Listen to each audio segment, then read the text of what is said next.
ద్వితీయోపదేశ కాండము 17వ అధ్యాయము 14 నుంచి చివరి వరకు 22వ వచనం వరకు మనము కలిసి చదువుకుందాం.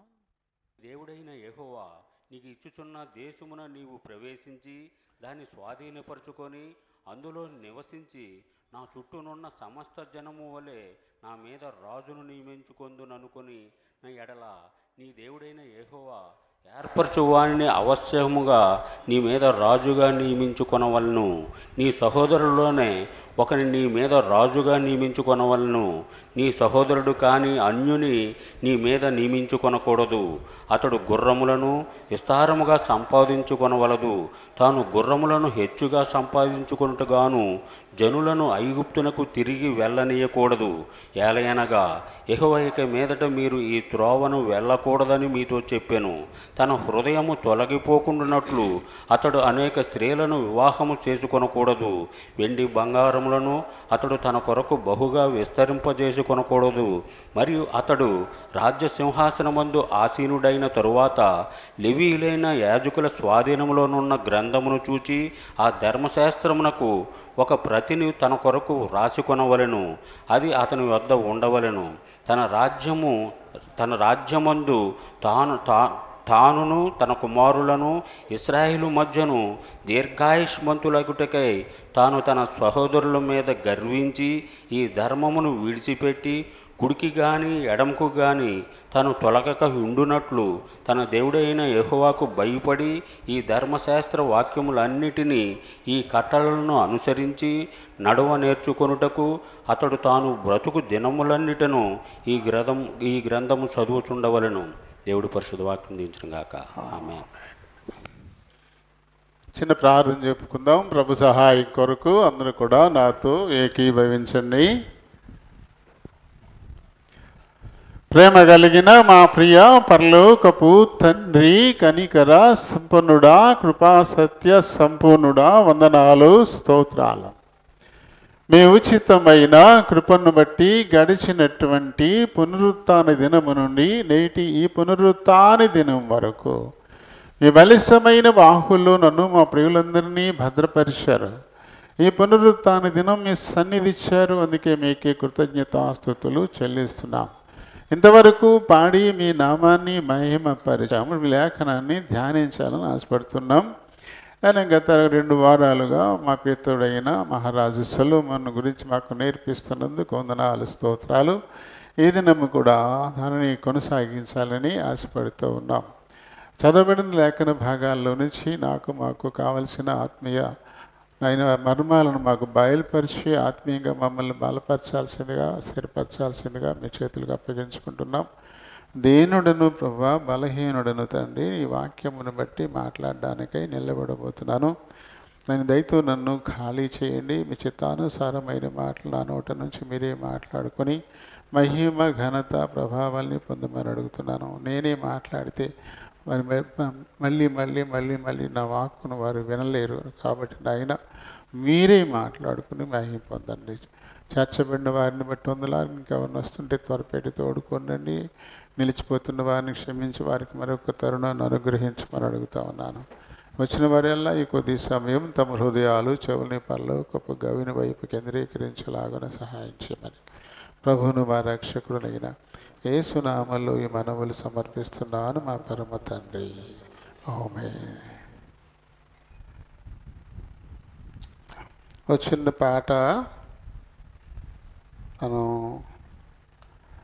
నేర్చుకుందాము. ఈవేళ ఏ పూటే నేను నేర్చుకున్నాను. 764 కొత్త పుస్తకాల్లో నుంచి, దినమందరి ఎడిషన్ అయితే 748, పాత పుస్తకాలు అయితే 633.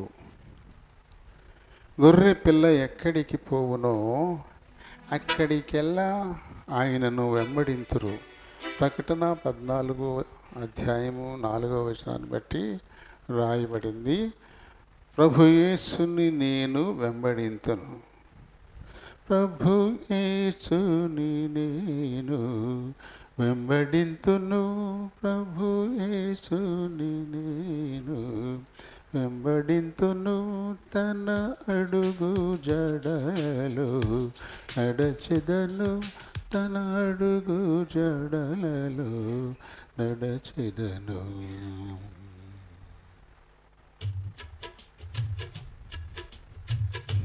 సింపుల్ చిన్న పాట. వచనాలు ఒక్కొక్క లైనే, వచనాలు సింగిల్ లైన్ వచనాలే. పల్లవి కూడా మరీ పెద్ద ఏం కాదు, కిందగా పెడితే అది కూడా ఒక లైనే వస్తుంది. పైన కింద రాశారు.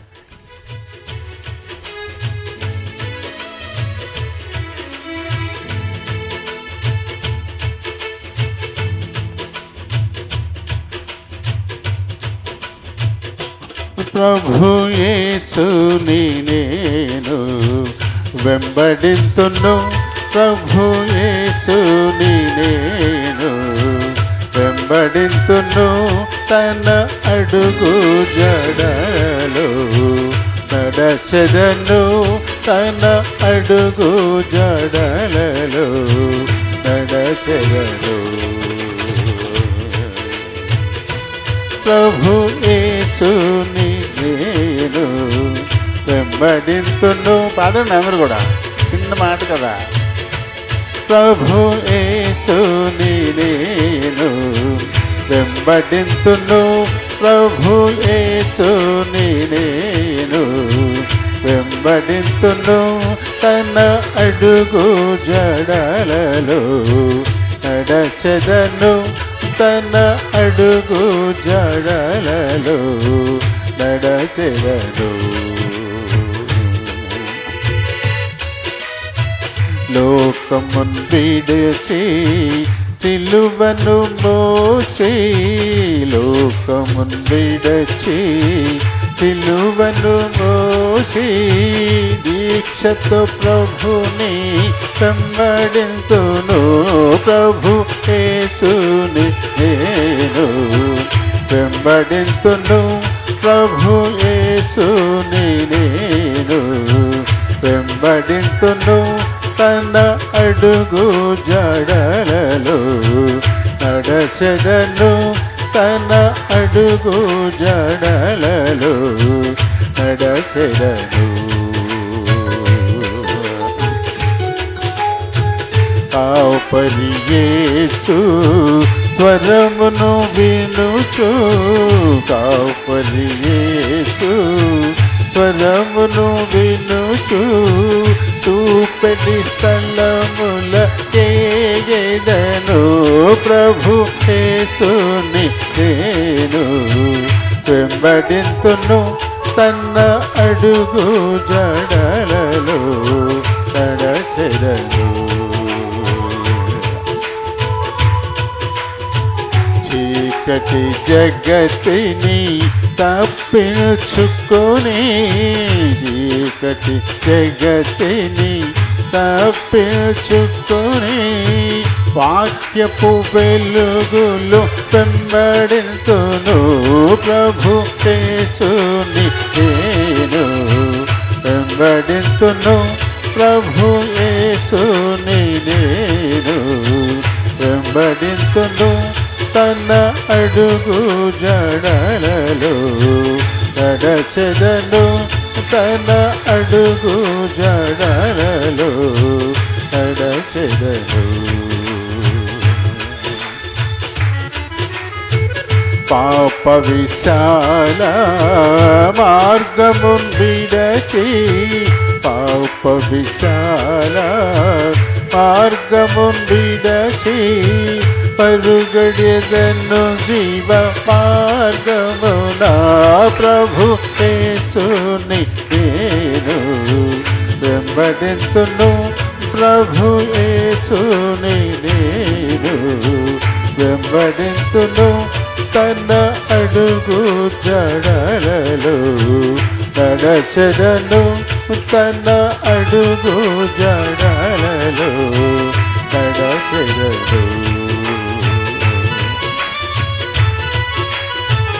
అంతము వరకు స్థిరముగా నిలచి, అంతము వరకు స్థిరముగా నిలచి, అమూల్య మకుటము పొందెదను ప్రభు యేసుని నేను వెంబడింతును ప్రభు యేసుని నేను వెంబడింతును తన అడుగు జడలలో నడచెదను తన అడుగు జడలలో నడచెదను.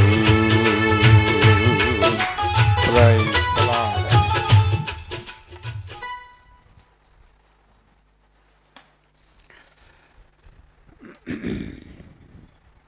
ప్రభునాములందరికీ వందనాలు. దేవుడు తన ఉచితమైన కృపను బట్టి మరి మన జీవితాల్లో మరొక పునరుత్థాన దినం ప్రభు పాద సన్నిధిలో గడిపేందుకు దేవుడు మనకి ఎంతో కృప చూపించాడు. మరి ఇలాంటి అవకాశం లేకుండా ఎంతోమంది గతించిపోతూ ఉన్నారు.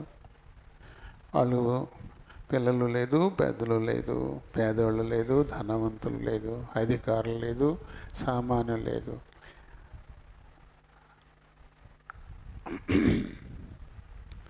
మరణానికి అందరూ సమానమే. మరణానికి అందరూ ఒకటే. దాని దగ్గరికి ఏం తేడాలు ఉండవు. పిల్లోడా, పెద్దోడా, లేకపోతే అధికారా, లేకపోతే సామాన్యుడా, లేదా డబ్బున్నోడా, డబ్బు లేనోడా, లేదా బలవంతుడా, బలహీనుడా, ఏమైనా ఉందంటారా? ఏం తేడా లేదు. అక్కడ మటుకి అందరూ సమానమే. ఏం తేడా ఉండదు. మొహమాటాలు ఉండవు. మన ఆంధ్రప్రదేశ్కి చెందిన 2 డిఎస్పీలు మరి తెలంగాణ వీళ్ళు ఎందుకు వస్తున్నారు? కారులో వస్తా లారీని కొట్టేశారు. 2 డిఎస్పీలు చచ్చిపోయారు. జిల్లాకి 3 డిఎస్పీలు ఉంటారు. అంటే జిల్లాలో 3వ భాగానికి అధిపతి. ఆయన కింద 100 మంది దాకా, ఒక రకంగా చెప్పాలంటే పూర్వపు దినాల్లో శతాధిపతులు అన్నమాట. అంతమంది అతని దగ్గర చేయకట్టుకుని నుంచి ఉంటారు. అతను శాసించిందే ఇంకా. అలాంటి వాళ్ళు 2 పుట్టుకొని లేచిపోయారు. కారులో వస్తూ వాళ్ళకని లారీని గుద్దేశారు. అంటే మేము ఏంటి పోలీసులం కదా, మేము అధికారులం కదా అని టీవీగా వెళ్ళిపోతున్నారు అనమాట. అబ్బతో టీవీకి ఇవి లేదు, పడుకోబెట్టేసింది అంతే. మరణం పడుకోబెట్టేసింది. పెద్దలు చచ్చిపోయారు. అది నిర్ణయం మామూలుగా న్యూస్లో వచ్చింది, ఇవాళ పేపర్లో వచ్చింది. మరి మనమే గొప్పవాళ్ళువా? మనం బయటికి వెళ్ళి తిరిగి వస్తున్నాం క్షేమంగా ఇంటికి. వాళ్ళకంటే మనం గొప్పవాళ్ళువా? కేవలం దేవుని యొక్క ఉచితమైన కృప. అందుకని ఎక్కడికి వెళ్ళినా మనం కంఠస్థం చేసుకోవాలి. ఇర్మియా 45:5 వచనాన్ని మనం ఎప్పుడూ కంఠస్థం చేసేసుకోవాలా. గొప్ప వాటిని నువ్వు ఆశిస్తున్నావా? ఇంతకంటే గొప్ప వాటిని నువ్వు కోరుకుంటున్నావా? నువ్వు ఎక్కడికి పోయినా సర్వశరీరుల మీదకి నేను ఉగ్రతనే కురిపిస్తున్నాను. నువ్వు ఎక్కడికి పోయినా దోపు సొమ్ము దొరికినట్లు నీ ప్రాణాన్ని నీకు ఇస్తున్నాను. ఇంతకంటే గొప్పవి కావాలా? ప్రాణం కంటే గొప్పదేముంది? అది చాలా పెద్ద ఐపీఎస్ అధికారులు. వాళ్ళు ఆస్తిపాస్తులు ఉంటాయి, అధికార దర్పం ఉంటుంది, గౌరవం ఉంటుంది, ఇవన్నీ ఉన్నాయి. కానీ చావు ఏం చేస్తుంది? ముట్టుకే వేసిపడుక అంటది అంతే. ఇంకే అధికారం లేదు, రాజులైనా లేదు, ఎవరైనా లేదు, టుపుక్కుని లేచిపోవాల్సిందే. కాబట్టి మనం చెప్పుకున్నాం. ఎప్పుడు 1,00,000 వారం చెప్పానా? ఎప్పుడు చెప్పాను? 1,00,000 వారే కదా చెప్పాను. 7 ముఖ్య లక్షణాలు చెప్పాను. పొద్దున్నే లేవగానే ఏం చేయాలా? దేవునికి కృతజ్ఞతాస్తుతులు చెల్లించాలా. అది పడుకునే ముందు కూడా చెల్లించాలి. పొద్దునే చెల్లించాలి, పడకలకి వెళ్ళేటప్పుడు కూడా చెల్లించాలి. ఎందుకంటే ఈ పగలిచ్చిన ఈ 12-13 గంటల కాలం నేను ఎక్కడికి తిరిగినా నాయనా నన్ను నీ చేతుల్లో భద్రపరిచావు, క్షేమకరంగా ఈరోజు నన్ను పడకకి తీసుకెళ్తున్నావు కదా. ఉదయం లేవడానికి పడక, కొంతమంది శాశ్వత పడకకి వెళ్ళిపోయారు, ఇంకా లేగరు ఎప్పటికీ. కాబట్టి నీకు నేను కృతజ్ఞతాస్తుతులు చెల్లిస్తున్నానని ఉదయం లేచిన వెంటనే రాత్రి పడకెళ్ళే ముందు కూడా థ్యాంక్స్ చెప్పుకుని మళ్ళీ ఒక ప్రార్థన చేసుకున్నాయి కదా. మనం పడుకోవలసిన వారం కూడా దినాలు చాలా ఇబ్బందికరంగా కనబడుతూ ఉన్నాయి. విపరీతమైన వరదలు ఏదో ఒక ప్రాంతాన్ని ముంచెత్తేస్తున్నాయి. కార్లు ఇళ్ళు కొట్టుకెళ్ళిపోతున్నాయి. కార్లు రోడ్డు మీద అలాగే సముద్రంలో కొట్టుకుపోయినట్టు కొట్టుకెళ్ళిపోతున్నాయి. ఇళ్ళు ఉన్నట్టుండి ఇళ్ళు అలాగే వెళ్ళిపోతున్నాయి. అంతే కాళ్ళు అలాంటి ఎక్కడో చోట భూకంపం వస్తూనే ఉంది, ఎక్కడో చోట గలాటాలు, కాల్పులు, చచ్చిపోతూనే ఉన్నారు. ఇప్పటికైతే 2 దేశాల్లో యుద్ధాలు జరుగుతూనే ఉన్నాయి. 4 ఏళ్ళ నుంచి ఒక దేశంలో, 2 ఏళ్ళ నుంచి ఒక దేశంలో యుద్ధం జరుగుతూనే ఉంది. లక్షల లక్షల కోట్ల ఆస్తులని బూడిద చేసేసుకుంటున్నారు. బూడిద ఒక మనిషి యొక్క ఈగో, ఒక అహంకారం ఆ దేశాన్ని, కోట్లాది ప్రజల్ని భయం గుప్పిట్లో పెట్టేసి కోట్ల ఆస్తులు మట్టిపాలైపోతున్నాయి. యుద్ధం ఆగిన తర్వాత మళ్ళీ పూర్వస్థితికి తెచ్చుకోవాలంటే ఎన్ని దశాబ్దాలు. దశాబ్దం అంటే 10 సంవత్సరాలు. ఎన్ని 10 సంవత్సరాలు పడుతుందో తెలియదు. బూడి చేసేసుకుంటున్నారు. మరి ఏమైనా సంతోషం ఉందా, నెమ్మది ఉందా? ఇప్పుడు ఎక్కడ ఏ బాంబు పడద్దు అని పాపం పొద్దు కూకేటప్పటికే తినేసి లైట్లు ఆరిపేసేసుకుని బితుకుమంట గడుపుతున్నారు. తెల్లారుతుందా? మనం సూర్యుడిని చూస్తామా? ఎందుకు ఇవన్నా? అయ్యో నేను నా మాటకి గెలవాలి, నేనే పైన, ఇలాంటి ఒక ఆలోచన విధానం కదా. దేశాల మధ్య కాదు, ఇలాంటి ఆలోచన కుటుంబాల మధ్య, కుటుంబంలో వ్యక్తుల మధ్య కూడా ఇలాంటి ఆలోచన చాలా ప్రమాదకరం. ఈగోలు, నేను అనేదాన్ని చంపుకోవడమే క్రైస్తవ్యం.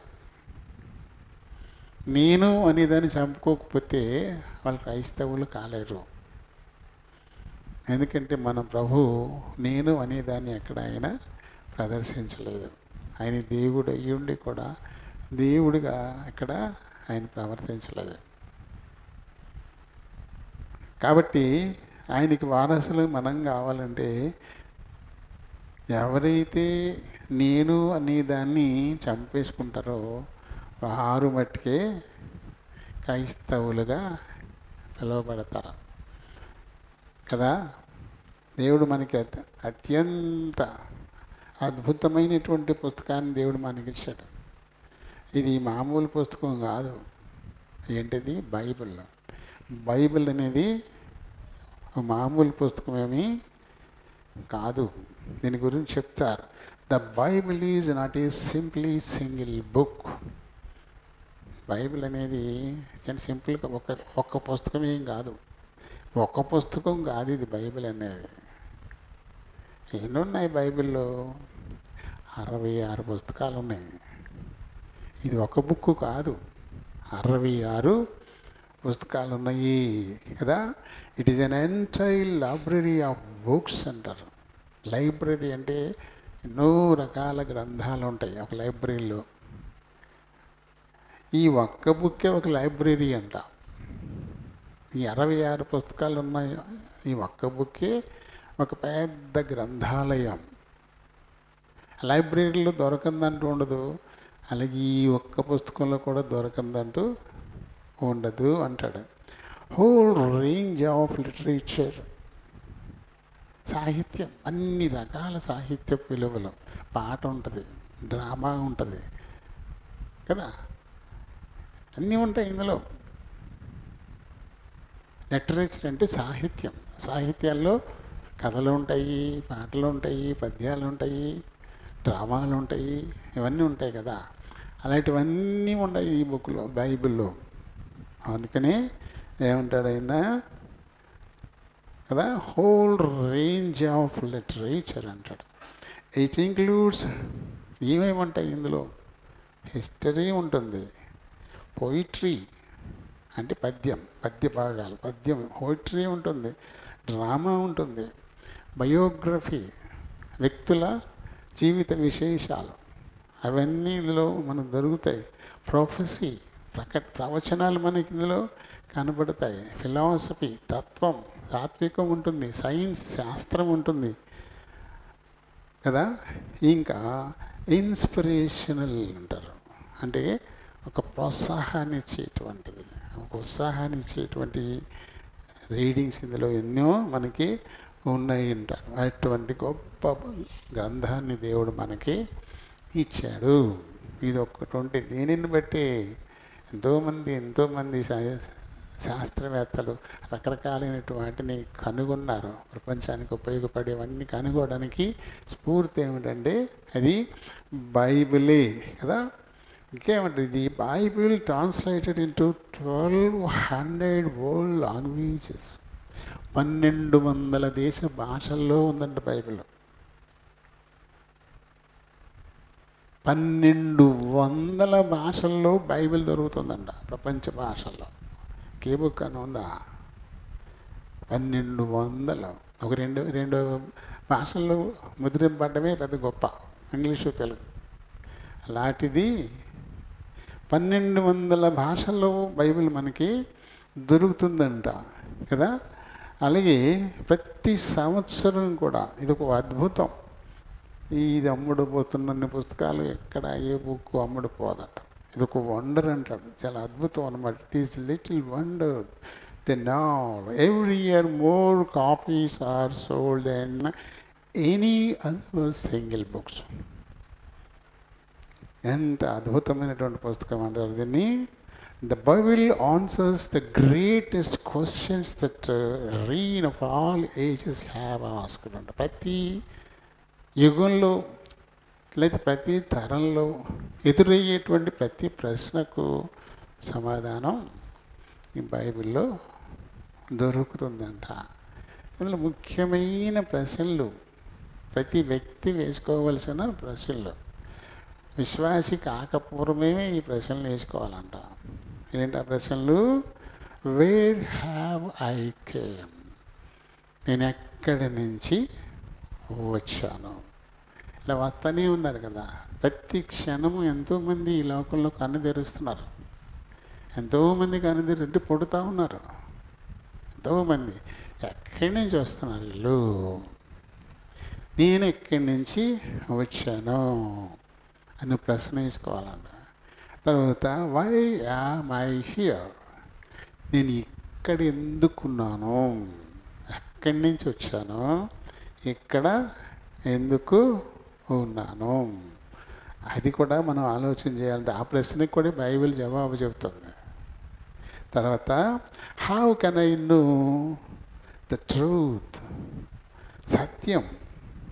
సత్యం ఏది, దాన్ని నేను ఎలా తెలుసుకోవాలా అనే ప్రశ్నకు కూడా జవాబు బైబిల్లోనే దొరుకుతుందంట. కాబట్టి ఈ బైబిల్ అనేది ఒక చిన్న పుస్తకం కాదు. మనం చాలా సునాయాసంగా ఇలా పట్టుకొని తిరుగుతున్నాం, ఇలా పట్టుకొని తిరుగుతున్నాం, ఎక్కడ పడితే అక్కడ కింద పెట్టుకుంటున్నాం. బైబిల్ని అసలు కింద పెట్టుకోకూడదు, దాని కింద బుక్ అన్నీ పెట్టుకోవాలా, లేదా ఒళ్ళు పెట్టుకోవాలా. మన కాళ్ళు అక్కడే ఉండి బైబిల్ అక్కడే పెట్టుకుంటే, ఎందుకంటే the Bible is the word of God. Bible is God, అంతే కదా. బైబిలే దేవుడు, అందుకే వాక్య దేవుడు అన్నప్పుడు ఆ బైబిలే దేవుడు. మన కాళ్ళ దగ్గర పెట్టుకుంటామా కదా. కూర్చునేటప్పుడు బైబిల్ పెట్టుకునే స్థానం ఎప్పుడు కూడా మనకంటే, మన సిట్టింగ్ కంటే పైన ఉండాలి. చాలా జాగ్రత్తగా మన ఇంట్లో కూడా అలాగే జాగ్రత్త. పట్టుకునేటప్పుడు కూడా కాలేజీ నోట్బుక్ కట్టుకున్నట్టు ఇలా పట్టుకుని ఒప్పుకుంటే వెళ్ళకూడదు.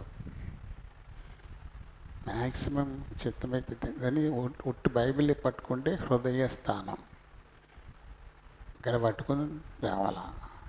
బ్యాగ్ అయితే బ్యాగ్లో ఉంటుంది, నీకు ప్రాబ్లం లేదు. విడిగా బైబిల్ పట్టుకుంటే మటుకు ఈ హృదయ స్థానం అక్కడ పెట్టుకుని తెచ్చుకోవాలి.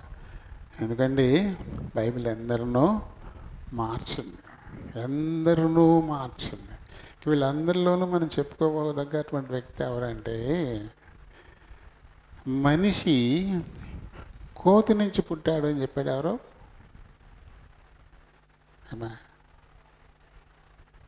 అయ్యో ఒక్కళ్ళు లేరు చెప్పేవాళ్ళు.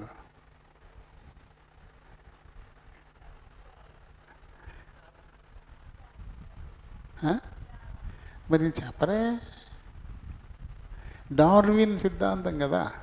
ఏమన్నాడు ఆయన? మనిషి, దేవుడేమీ మనిషిని సృష్టించలేదు, కోతులే క్రమంగా మారిపోయి మనుషులు అయిపోయారు అన్నాడు ఆయన. కోతి మనిషి నుంచి పుట్టాడు, సరే మనిషి కోతి నుంచి పుట్టాడు అంటే కోతులు మన తాతలంట. మరి కోతులల్లా మనుషులు అయిపోతే మరి ఇన్ని వందల రకాల కోతులు ఎందుకున్నాయి? ఇంకనో చాలా రకాల కోతులు ఉన్నాయి తెలుసా. కోతులు చాలా రకాల కోతులు ఉన్నాయి. మరి కోతులల్లో మనుషులు అయిపోతే కోతులు ఉండకూడదుగా, కోతులకి అంతరించిపోవాలా. మరి ఎందుకు వచ్చేస్తున్నాయి? ఇలా అన్న ఆయనే తెలుసుకున్నాడు సత్యాన్ని ఆఖరికి. ఆయన ఆఖరి దినాల్లో ఆయన పేషెంట్ అయ్యి హాస్పిటల్లో బెడ్ మీద ఉన్నాడంట. బెడ్ మీద ఉన్నప్పుడు నర్స్ వస్తుంది కదా సర్వీస్ కోసం, నర్స్ వచ్చినప్పుడు సిస్టర్ రాయల్ బుక్ ఇలా ఇవ్వమన్నా అంట. ఆ సెల్ఫ్లో ఉంది, రాయల్ బుక్ ఇలా ఇవ్వమన్నా అంట. రాయల్ బుక్ అది ఆశ్చర్యపోయి, రాయల్ బుక్ ఏంటి? ఎందుకో మా సెల్ఫ్లో ఉంది కదా, అది రాయల్ బుక్, బ్లాక్ అట్టుంది, అది రాయల్ బుక్ అన్నా అంట. ఆ సిస్టర్ వెళ్ళి చూస్తే అది బైబిల్ అంటది. ఆశ్చర్యపోయిందంట. సార్ మీరు దేవుణ్ణి నమ్ముతారా? మీరు బైబిల్ నమ్ముతారా మీరు అని ఆశ్చర్యపోయిందంట. ఐ బిలీవ్ అని చెప్పి స్టోరీ చెప్పాయండి ఆయన. ఎలా అంటే, మా ఇంటి ఎదురుగుండా ఒక కొత్త బిల్డింగ్ ఉండేది, అందులో కుర్రగాళ్ళు ఉండేవారు. ఆ కుర్రవాళ్ళు సాయంకాలం అయితే మందు కొట్టేసి రకరకాల డప్పులు వాయిద్యాలు వాయిస్తా నాన్న గోల చేసేవారు. నేను వాళ్ళ దగ్గరికి వెళ్ళి, ఏంట్రా బాబు ఈ గోల ఏంట్రా బాబు, ఈ గొడవ ఏంట్రా బాబు, మమ్మల్ని ప్రశాంతంగా ఉండేవరా అని చెప్పేసి నేను అడిగితే నన్ను కొడతాకొచ్చారు. ఈ నోరు మూసి కూర్చున్నాను నేను. ఆ తర్వాత ఒక పాస్టర్ గారు వచ్చారు. ఆ పాస్టర్ గారు వెళ్ళి వాళ్ళతో ఏదో మాట్లాడాడు, అంతే సౌండ్ అయిపోయింది. వాళ్ళు సైలెంట్ అయిపోయారు, గొడవ లేదు, ఇంకేం లేదు. అదేంటి మరి? ఈ ప్రపంచానికి గొప్ప సిద్ధాంతాన్ని ఇచ్చాను నేను. అలాంటి నేను ఇంత గొప్ప ప్రముఖుడిని వెళ్ళి బాబో గొడవ చేయకుండా అని చెప్తే నన్ను కొడతా కూర్చోళ్ళు. కానీ ఈ బుక్ను చంకని పెట్టుకున్న పాస్టర్ గారు వెళ్ళి 2 మాటలు చెప్తే సైలెన్స్. అంటే మనుషుల్ని మార్చేటువంటి గుణం దీనికి ఏముంది. కాబట్టి this is only the royal book అన్నాడంట. ఎవరో ఆఖరికి పోయే ముందు ఇచ్చిన సాక్ష్యం ఇది. మనిషి కోతి నుంచి పుట్టాడు, బైబిల్ అబద్ధం, దేవుడు మనిషిని చేయలేదు అని చెప్పినాడు. బైబిలే సత్యం, ఇదే రాయల్ బుక్ అని చెప్పి చచ్చిపోయాడు ఆయన, డార్విన్. అప్పుడు చెప్పండి ఎలాంటిది బైబిల్? ఎలాంటిది బైబిల్? ఇలాంటి బైబిల్ దేవుడు మన చేతికి ఇచ్చాడు. మనం మరి ఎంత భద్రంగా దీన్ని కాపాడాలి, ఎంత భద్రంగా, ఎంత జాగ్రత్తతో బైబిల్ని మనం క్యారీ చేయాలి, దీన్ని భద్రపరచుకోవాలి కదా. అయితే మనం 2 క్లాసులు అయినప్పటికీ సొలొమోన్ మొదలుపెట్టి 13, 20 అనుకుంటా, 13వ తారీఖు 20వ తారీఖున ఈ సొలొమోను గురించి మనం మాట్లాడుకుంటున్నాం. ఎక్కడి దాకా వచ్చాం? సొలొమోను మందిరం కట్టిన తర్వాత, ప్రతిష్ఠించిన తర్వాత ఆయన ప్రార్థనలు చేశాడు. ఏ రకమైన ప్రార్థనలు చేశాడో ఇవన్నీ కూడా మనం చూసుకున్నాం. 7 రకాలుగా ప్రభు దగ్గర ఆయన ప్రస్తావించాడు. ఈ ప్రార్థన విధానం మొదట ఏం చేశాడు? దేవుని స్తుతించాడు. మనకి ఈ ప్రార్థనా విధానాన్ని నేర్పించాడు. ప్రతి విశ్వాసి ప్రార్థన చేయాల్సినటువంటి విధము చాలా కదా. 1 రాజులు 8వ అధ్యాయంలో 22 నుంచి 53 దాకా ఆయన ఇదే రకమైనటువంటి ప్రార్థన రకరకాలు చెప్పుకుంటూ వచ్చాడు. ఒకటి, దేవుని స్తుతించడం జరిగింది. కానీ మనం మొదలు పెట్టగానే మన అక్కర్లు యాకర్లు పెట్టకూడదు. ముందు దేవుని స్తుతించాలి, ఆయన మహిమపరచాలి. ఆయన ఏమై ఉన్నాడు, ఆయన చేసినటువంటి సృష్టి, దాని విశిష్టత, ఆయన కాపాడుతున్న రీతి, అలా యావత్ సృష్టి ఆయనకి లోబడుతుంది. మనకంటే ఎంతో బలమైనటువంటివన్నీ కూడా పంచభూతాలు, ఇవన్నీ మనిషి కంటే చాలా బలమైనవి. కానీ అవన్నీ ఆయన వాక్కుకు లోబడతాయి. సైలెన్స్ అంటే చాలు, ఖర్చుప్పంతే కదా. ఆయన శిష్యులు పడవలు వెళ్తుంటే సముద్రం మీద ఒక్కసారి తుఫాను లేచింది. ఆ తర్వాత ఈయన నుంచి అందులో అడుగెట్టి ఇదే అన్నాడు, సైలెన్స్ అన్నాడు. అంతే. అంత ఎగరగొట్టేస్తున్న మిక్కిలి నోటి మీద వేలేసి కూర్చుందంట. మామూలు సైలెన్స్ కాదు, మామూలు సైలెన్స్ కాదు, మిక్కిలి నిమ్మళమాయను అని రాయబడింది కదా. అంటే నోటి మీద వేలేసుకుని కూర్చుందంటే. ఎంత బలమైనది గాలి! భవనాలను కూల్చేస్తుంది, చెట్లను ప్రకిలించేస్తుంది. ఈ మధ్యన గాలి కనబడుతున్నాయి, మనుషులు ఎగిరిపోతున్నారు. అంత తీవ్రమైన గంటకి 175 కిలోమీటర్ల వేగంతో గాలి వస్తున్నాయి. రోడ్డు మీద మనిషి పడి పేపర్ దొర్లుకుంటూ వెళ్ళిపోద్ది, అలా మనుషులు దొర్లుకుంటూ వెళ్ళిపోతున్నారు. అంత దారుణమైన గాలు కనబడుతున్నాయి. ఇప్పుడు అన్నీ ఎక్కువైపోయినాయి. వర్షం ఎక్కువైపోయింది, గాలి ఎక్కువైపోయింది, అగ్ని ప్రభావం ఎక్కువైపోయింది, యాక్సిడెంట్లు ఎక్కువైపోయినాయి, మనుషుల మధ్య గొడవలు ఎక్కువైపోయినాయి, భూకంపాలు ఎక్కువైపోయినాయి. ఇవన్నీ ప్రభు రాకడకు సూచనలుగా కనపడుతున్నాయి. All these are signs to the second coming of Jesus. ఇవన్నీ మనకి గుర్తులుగా కనపడుతూ ఉన్నాయి. అలాంటి భయంకరమైన ఎంతో బల ప్రభావాలు కలిగిన గాలి సైలెన్స్ అనేసరికల్లా నోటు మీద వేలేసుకొని కూర్చుంది. అంతే. అగ్ని చల్లారిపోయింది, అగ్ని చల్లారిపోయి ఐసులైపోయింది. షడ్రక్ మేషక్ అబేద్నెగోలను పడేసేసరికి ఆయన వచ్చి కూర్చున్నాడు అందులో. ఆయన వచ్చాడంతే, అగ్ని ఏమైపోయింది, కూల్ కూల్ కూల్ అయిపోయింది. అంతే. వెంట్రుకను కూడా మార్చలే, వాసన కూడా వారి బట్టలకు అంటించలే. పంచభూతాల్లో అదొకటి కదా. జలాలు అన్నీ రండి ముంచేయండి, కొండల్ని ముంచి పారేయండి అన్నాడు. అంతే. యోగ కాలంలో వచ్చేసి ఏం చేసినాయి, కొండలను కూడా ముంచి పారేసినాయి. ఇది మళ్ళీ దేవుని స్తుతించడానికి కారణాలు. నాయనా మాకంటే ఎంతో బలమైనవి, అవన్నీ నీ మాటకు విధేయత చూపిస్తూ ఉన్నాయి. మీ దగ్గర పెంపుడు కుక్క పిల్లలాగా తొకాడించుకుంటే తిరుగుతున్నాయి, చక్క నీ దగ్గర పడుకొని ఉంటున్నాయి అని దేవుని స్తుతించాలంట. పంచభూతాలను బట్టి స్తుతించింది అయిపోయిన తర్వాత, ఇప్పుడు నేను ఈ రీతిగా ఉండి నిన్ను ప్రార్థించడానికి అవకాశం కూడా నీ కృప వల్లే నాకు వచ్చింది కాబట్టి నీకు కృతజ్ఞతలు చెప్పాలి. అప్పుడు వాగ్దానాలను గుర్తు చేసుకోవాలంట. వాగ్దానాలని గుర్తు చేసుకోవాలి. దావీదుతో దేవుడు ఏవైతే చెప్పాడో వాటిని గుర్తు చేసి మరీ దేవుని అడుగుతున్నాడు. నా తండ్రితో నువ్వు చెప్పావు కదా, నీ దాసుడైన నా తండ్రితో నువ్వు చెప్పావు కదా అంటూ ఆ వాగ్దానాలను గుర్తు చేసుకుంటూ ప్రార్థన చేశాడు.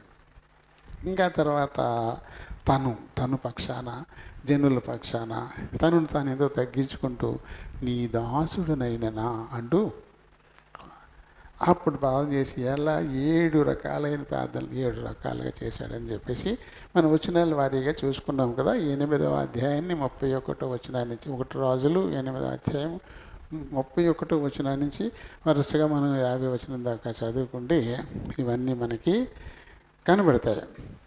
అయితే దేవుడు మెచ్చేలా, దేవుడు సంతృప్తుడయ్యేలా అతని ప్రార్థన ఉంది. కాబట్టి వెంటనే జవాబులు కూడా వచ్చేసాయి. జవాబు ఇచ్చేశాడు దేవుడు, ప్రార్థనలకు జవాబు.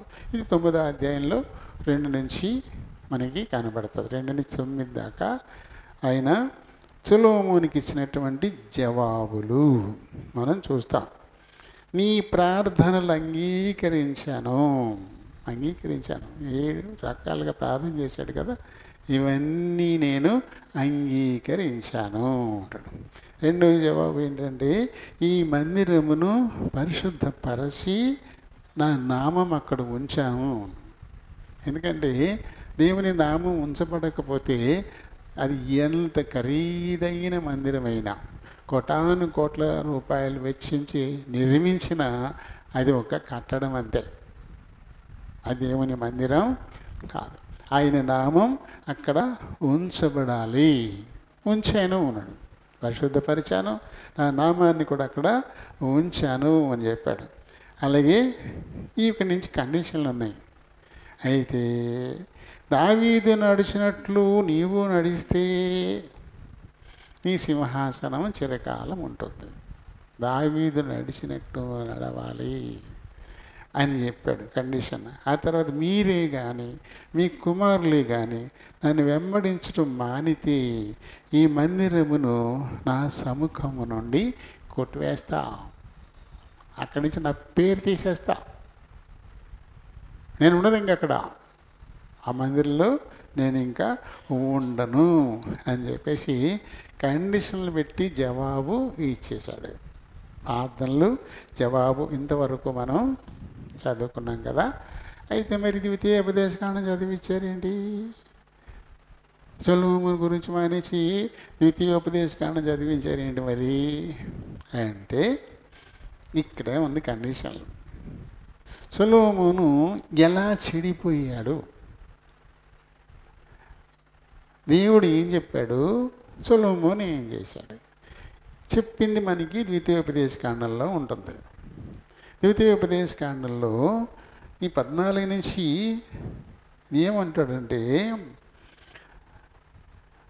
నా చుట్టూనున్న సమస్త జనముల వలె నా మీద రాజును నియమించుకుంటాను అని నువ్వు అనుకుంటే, సమూయేలుని అడిగారు కదా వాళ్ళు, 1 సమూయేలు 8:5లో, మా చుట్టూ ఉన్న ఇతర జనాలు ఎలా అయితే తమ మీద రాజును పెట్టుకున్నారో అలానే మాకు ఒక రాజుని అని అడిగారు వాళ్ళు. వాళ్ళు ఇలా అడుగుతారనే సంగతి దేవుడికి ఎప్పుడో తెలుసు. కాబట్టి ద్వితీయోపదేశకాండంలోనే మోషే చేత ఆ మాట చెప్పించాడు. చుట్టూ ఉన్న జనాల వల్లే మీరు కూడా ఒక రాజును పెట్టుకోవాలంటే పెట్టుకోండి, రాజును పెట్టుకోండి, కానీ ఎవరు అన్యుణ్ణి తెచ్చుకోకూడదు. మీ సహోదరులలో ఒకరిని మీరు రాజుగా నియమించుకోవాలా, మీలో నుంచే ఒకరిని రాజుగా నియమించుకోవాలి, అంతేగాని అన్యుణ్ణి మీ మీద రాజుగా చేసుకోవడానికి వీల్లేదు అని ఆయన చెప్పాడు. కాబట్టి వాళ్ళ కోరిక మేరకు సౌలు రాసాడు కదా. సౌలు బెన్యామీను గోత్రానికి చెందిన వాడే, 12 గోత్రాల్లో ఒక గోత్రం నుంచి వచ్చిన వాడే సౌలు. బయట ఏమీ తెచ్చుకోలేదు. అయితే ఇక్కడి నుంచి కండిషన్లు ఉన్నాయి. ఈ రాజు అయిన వాడు గుర్రాల్ని విస్తారంగా సంపాదించుకోనవలదు. గుర్రాలు ఎక్కువ సంపాదించుకోకూడదంట. పైగా ఈ గుర్రాలకి ఐగుప్తే ప్రసిద్ధి. ఐగుప్తు గుర్రాలు, ఐగుప్తులోనే చాలా మంచి గుర్రాలు దొరుకుతాయి అన్నమాట, యుద్ధానికి ఉపయోగపడే గుర్రాలు. ఆ గుర్రాల కోసం మళ్ళీ తిరిగి ఐగుప్తుకి ఎవరిని కూడా పంపకూడదు మీరు. ఎందుకంటే అది దాసుల గృహం, అది ఇనుప కొలిమి. నేను అక్కడి నుంచి యువతలకి మిమ్మల్ని తీసుకొచ్చేసాను. మళ్ళీ వెనుదిరిగి ఐగుప్తు వైపు మీరు చూడకూడదు.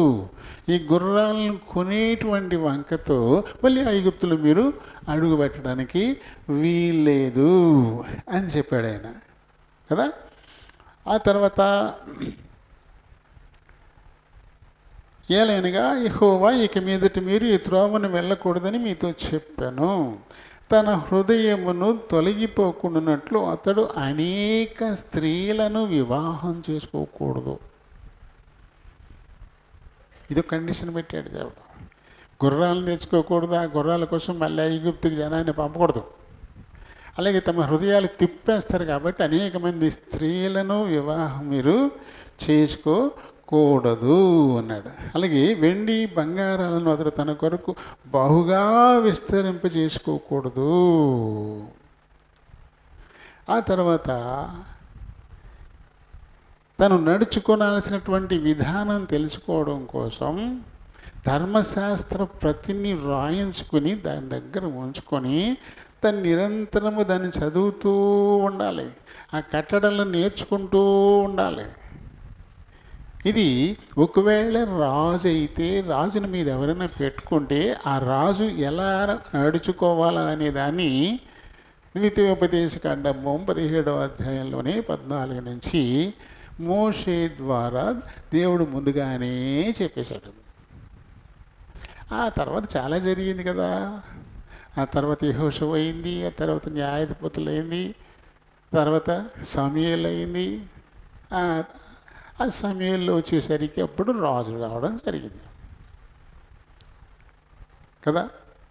ఇంకా తర్వాత రెండో సమయాలకు వచ్చేసరికి రాజు మారడం జరిగింది. మొదటి రాజులకు వచ్చేసరికి మళ్ళీ ఇంకో రాజు మారడం జరిగింది. వరుస క్రమాన్ని చూసుకోండి. మొదటి సమయంలో 10వ అధ్యాయం దగ్గరికి వచ్చేసరికి సౌలును కనుక్కొని రాజుని ఏర్పాటు చేస్తారు. చివరికి చచ్చిపోతారు, మొత్తం పోతారు వాళ్ళు. రెండో సమయంలో వచ్చేసరికి దావీదు రాజు అవుతాడు. ఆ నడిచిన తర్వాత మళ్ళీ 1వ రాజులు వచ్చేసరికి సొలొమోను రాజు అవుతాడు. అలా క్రమం వచ్చింది. అయితే సొలొమోను ఏం చేశాడు? ఇది ఇంత చెప్పాడు కదా. ముఖ్యంగా ఆయన ధర్మశాస్త్రాన్ని పట్టించుకున్నట్టు లేడు. దేవుడు చెప్పినటువంటి మాటల్ని పట్టించుకున్నట్లు లేడు. పట్టించుకునేంత తీరిక లేకుండా పోయింది, తనకి తీరిక లేకుండా అయిపోయింది. ఎందుకు తీరిక లేదు? విస్తారమైన జ్ఞానం వచ్చేసింది, అపరిమితం. ఆ జ్ఞానాన్ని విన్నవాళ్ళు అతనితో కలవాలి, మాట్లాడాలి, సంబంధాలు పెట్టుకోవాలని ప్రపంచవ్యాప్తంగా జనం ఆయన దగ్గరికి రావడం మొదలెట్టారు. కాబట్టి వారితో బిజీ ఎప్పుడు కూడా వారితో బిజీయే. కాబట్టి దేవుడిచ్చిన ధర్మశాస్త్రాన్ని జాగ్రత్తగా చదువుకొని ఆ ప్రకారంగా నడుచుకోవాలా అనేటువంటి అస్సలు ఆలోచనే లేకుండా అయిపోయింది దానికి. కానీ తర్వాత తెలుస్తుంది, దుఃఖపడతాడు. ప్రసంగిలో రాశాడు కదా, విస్తారమైన జ్ఞానం వల్ల ఏమొస్తుందట? దుఃఖమే అంటాడు. చూడండి, ప్రసంగి 1వ అధ్యాయము 18వ వచనాన్ని చదివితే మనం, విస్తారమైన జ్ఞానాభ్యాసం చేత విస్తారమైన దుఃఖము కలుగును, అధిక విద్య సంపాదించిన వానికి అధిక శోకము కలుగును. తర్వాత వచ్చింది అనుభవం ఆయనకి. దేవుని ధర్మశాస్త్రాన్ని ప్రతి రాయించుకుని దగ్గర ఉంచుకొని ఉంటాడు, కానీ దాన్ని తీసే తీరిక లేదు, దాన్ని తెరిచి చదివే ఆసక్తి లేదు. కాబట్టి ఏదైతే చేయకూడదని దేవుడు చెప్పాడో అదే చేసుకుంటూ వచ్చాడు కదా. మనకు పాఠం ఏంటి? ఆయన ధర్మశాస్త్రాన్ని కలిగి ఉండడం కాదు కావలసింది, దాన్ని చదవాలి, దాన్ని అవగాహన చేసుకోవాలి, అందులో ఎలా నడుచుకోమన్నాడో దేవుడు అలా నడుచుకోవాలి. ధర్మశాస్త్రం ప్రతి ఉంది కానీ చదివే తీరిక లేదు, చదివే ఆసక్తి లేదు. కాబట్టి దానికి భిన్నంగా నడుచుకున్నాడు. దేవుని కోపానికి గురైపోయాడు. 2 మార్లు దేవుడు హెచ్చరిక చేశాడు. 2 మార్లు ఆయన్ని హెచ్చరిక చేశాడు. చాలా జాగ్రత్త, నేను చెప్పింది నువ్వు వినడం లేదు, నేను చెప్పింది నువ్వు వినటం లేదు. 2 మార్లు హెచ్చరిక. మొదటి రాజుల గ్రంథం 11వ అధ్యాయం 9, 10 వచనాలని మనం చదివితే, ఇశ్రాయేలు దేవుడు యెహోవా 2 మార్లు ప్రత్యక్షమై నువ్వు ఇతర దేవతలను వెంబడింపవలదని ఆజ్ఞాపించినను సొలొమోను హృదయం అది ఆయన యొద్ద నుండి తొలగిపోయింది. తొలగిపోవడానికి కారణం ఏంటి? తీరిక లేదు ఆయనకి, జ్ఞానం ఎక్కువైపోయింది. ఈ జ్ఞానాన్ని పరిశీలించడానికి, ఆయనతో గడపడానికి, ఆయనతో వియ్యమందడానికి, ఆయన్నే అల్లుని చేసుకోవడానికి ఎంతోమంది తెగబడిపోయి కూర్చున్నారు ఆయన దగ్గర. వారితో మాట్లాడడం, వారి కుమార్తెలను పెళ్ళిళ్ళు చేసుకోవడం, వాళ్ళు పట్టుకొచ్చిన వెండి బంగారం విలువైన వస్తువులు వీటన్నిటినీ జాగ్రత్తగా కూర్చుకోవడం, ఇదే సరిపోయింది దానికి, ఇదే సరిపోయింది. దేవుడే ప్రత్యక్షమయ్యాడు. 2 సార్లు మరి ప్రత్యక్షమై చెప్పాడంట, నువ్వు తప్పు చేస్తున్నావు, నువ్వు ఇలా చేయకూడదు, నువ్వు తప్పు చేస్తున్నావని హెచ్చరించినా సరే ఏ మాత్రము పట్టించుకొని వాడైపోయాడు కదా. 2 మార్లు ప్రత్యక్షమై నీవు ఇతర దేవతలను వెంబడింపవలదని అతనికి ఆజ్ఞాపించినను సొలొమోను హృదయము ఆయన యొద్ద నుండి తొలగిపోయెను. యెహోవా తనకిచ్చిన ఆజ్ఞను అతడు గైకొనకపోగా యెహోవా అతని మీద కోపగించి సెలవిచ్చినది ఏమనగా, దేవుడికి అంత కోపం వచ్చేసింది. కానీ ఆయన పేరేంటి? సొలొమోను పేరేంటి? నాతానుతో దేవుడు పెట్టించినటువంటి పేరు యెదీద్యా.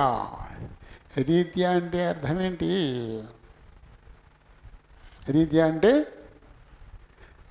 సొలొమోను పేరు పెట్టాడు, యెదీద్యా అని పేరు కూడా పెట్టాడు కదా. యెదీద్యా అంటే ఏంటి? ప్రభువునకు ప్రియుడు. యెదీద్యా అంటే ప్రభువునకు ప్రియుడు కదా. మామూలుగా అయితే నువ్వు సొలొమోను అన్న పేరు పెడతామని చెప్పాడు, సమాధానకరుడు. అక్కడితో ఆగలేదు ప్రభువు, నాకు ప్రియుడు. దావీదుని గురించి అయితే నా హృదయానుసారుడని చెప్పాడు, కానీ ఇక్కడ సొలొమోను గురించి అయితే నాకు ప్రియుడు అని చెప్పాడు దేవుడు. అంతగా ప్రేమించి నాకు ప్రియుడు అని చెప్పేసి యెదీద్యాని నామకరణం చేసినటువంటి ఆ దేవుని మాట లక్ష్య పెట్టకుండా పోయేసరికి దేవునికి ఏమొచ్చిందంట? కోపం వచ్చేసిందంట. ఆయన మీద కోపం వచ్చేసి ఇప్పుడు తన నిర్ణయాన్ని మార్చుకుంటున్నాడు. ఒక మార్పు, చాలా డ్రాస్టిక్ చేంజ్, చాలా కఠినమైన భయంకరమైనటువంటి ఒక మార్పు. కారణం ఏంటి? ఏంది కారణం అలా? ఎందుకంటే దేవుడిచ్చినటువంటి ఆ ధర్మశాస్త్రాన్ని దగ్గర పెట్టుకొని కూడా దాని గురించి పట్టించుకోకపోవడం, దాన్ని చదివి అనుసరించి తీరిక లేకపోవడం. ఈ లోక సంబంధమైనటువంటి వ్యవహారాల్లో తన మునుకలు అయిపోవడం, అన్యులతో సంబంధాలు పెట్టుకోవడం, వారితోటి కాలం గడపడం. మరి మనందరి దగ్గర ఉంది కదా ఇది, లేదా? మనందరి దగ్గర ఉంది బైబిల్. ఏ కారణం చేత సొలొమోను మీద దేవునికి కోపం వచ్చింది? తానిచ్చిన ధర్మశాస్త్రాన్ని తెరిచే ఓపిక లేదు, తానిచ్చిన ధర్మశాస్త్రాన్ని చదివే తీరిక లేదు, తానిచ్చిన ధర్మశాస్త్రాన్ని అవగాహన చేసుకోవడానికి ఇష్టం లేదు, తానిచ్చిన ధర్మశాస్త్ర ప్రకారం నడుచుకునేటువంటి మనసు లేకుండా అయిపోయింది సొలొమోను. నాకెంతో ప్రియుడు అని చెప్పిన దేవుడే అతని మీద కోపగించే పరిస్థితి తెచ్చేసుకున్నాడు సొలొమోను. మరి మనం అంటే ఆయనకి ఎంత ఇష్టమైనగా, మనల్ని అందరినీ చిన్నపిల్లలారా అంటాడు ఆయన. నేను ఎత్తుకున్నవాడను నేను, నేను ముద్దాడువాడను నేను, ముదిమి వచ్చు వరకు కూడా నేను ఎత్తుకున్నవాడను నేను. అంత ప్రియమైన పిల్లలు మనం ఆయనకి. ఆయన పిల్లలైన మనం ఆయన మనల్ని ప్రేమించి మనకు రాసి పంపించిన ఈ ప్రేమ లేఖను చదువుకోద్దా? అందులో ఏముందో ఆ ప్రకారంగా మనం నడవద్దా? నేను ఆలోచన చేయాలి. అందరి దగ్గర బైబిల్ ఉంది కదా. ప్రతిరోజు ఎంతమంది బైబిల్ చదువుతున్నారు? లేచి లేవగానే కళ్ళు నలుపుకుంటే వెళ్ళిపోయి చీపురెచ్చుకొని తుడి చేసుకుంటున్నారా? లేచి లేవగానే కళ్ళు నలుపుకుంటూ చెప్పుల్లో కాళ్ళెట్టి కర్ర తెచ్చుకుని పొలం వెళ్ళిపోతున్నారా? కర్ర తెచ్చుకుని పొలం వెళ్ళేది అందులో బండి ఎక్కి పొలం వెళ్ళిపోతున్నారా? లేచి లేవగానే చేసే పని ఇదేనా? ఇలానే ఉంటే మనం సొలొమోనులా అయిపోతాం. సొలొమోను దేవుడికి ఎంతో ప్రియుడని యెదీద్యా అని పేరు పెట్టుకున్నాడు దేవుడు. ఏకంగా సొలొమోను అని కాకుండా ప్రత్యేకించి నాతానును పంపించి ఈ సొలొమోనుకి పేరు పెట్టు, యెదీద్యా అని పేరు పెట్టు, ఎందుకంటే నాకు చాలా ప్రియమైన వాడు. అంత సారమైన ప్రేమ చూపించి అతనికి ప్రపంచంలోనే అతను ముందు కానీ ఆ తర్వాత కానీ అతనంత జ్ఞాని లేకుండా అంత గొప్ప జ్ఞానం ఇచ్చాడే, అంత ఐశ్వర్యాన్ని ఇచ్చాడు, అంత ఘనతను ఇచ్చాడే. ఇవన్నీ వచ్చిన తర్వాత ఆయన్ని మర్చిపోయాడు, ఆయన ఇచ్చిన ధర్మశాస్త్రాన్ని మర్చిపోయాడు. ఇది సరైందేనా? మరి ప్రేమమూర్తి ఒకటికి 2 సార్లు హెచ్చరించాడు, జాగ్రత్త జాగ్రత్త. ఒకటికి 2 సార్లు హెచ్చరించాడు. అస్సలు పట్టించుకోలేదు. పాపం రాదా?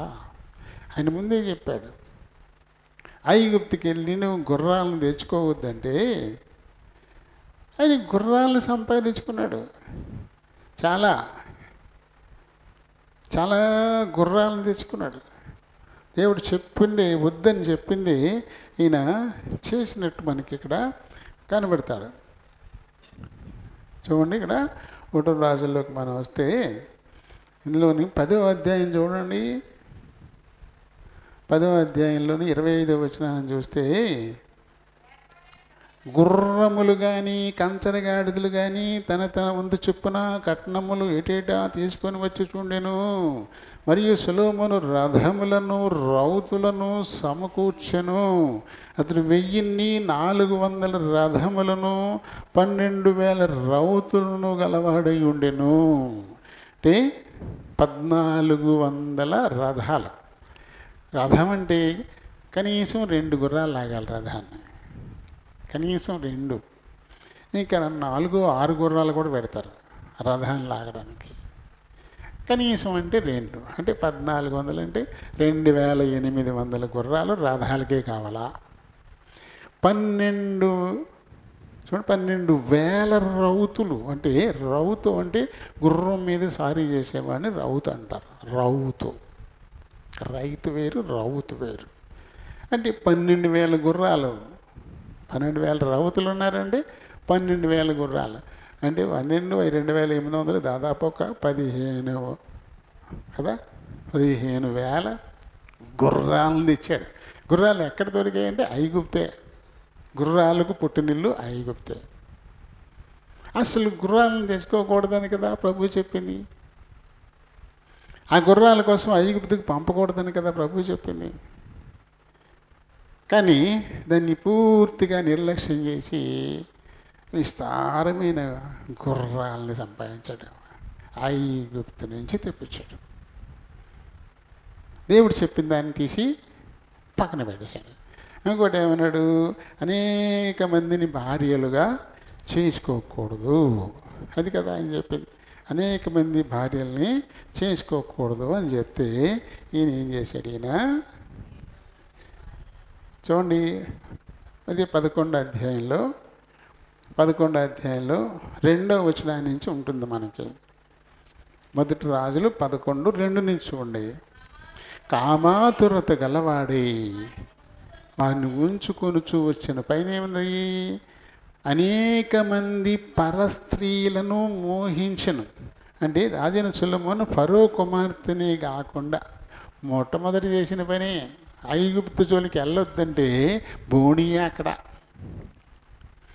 అసలు ఐగుప్తు పేరెత్తకూడదు, ఐగుప్తుకి నువ్వు ఎవరిని అసలు పంపకూడదు, ఐగుప్తు నుంచి గుర్రం కూడా నువ్వు తెచ్చుకోకూడదు, నువ్వు వెను తిరిగి మళ్ళీ అక్కడ కాలు పెట్టకూడదు, అది ఇనుప కొలిమి అని చెప్పాను నేను.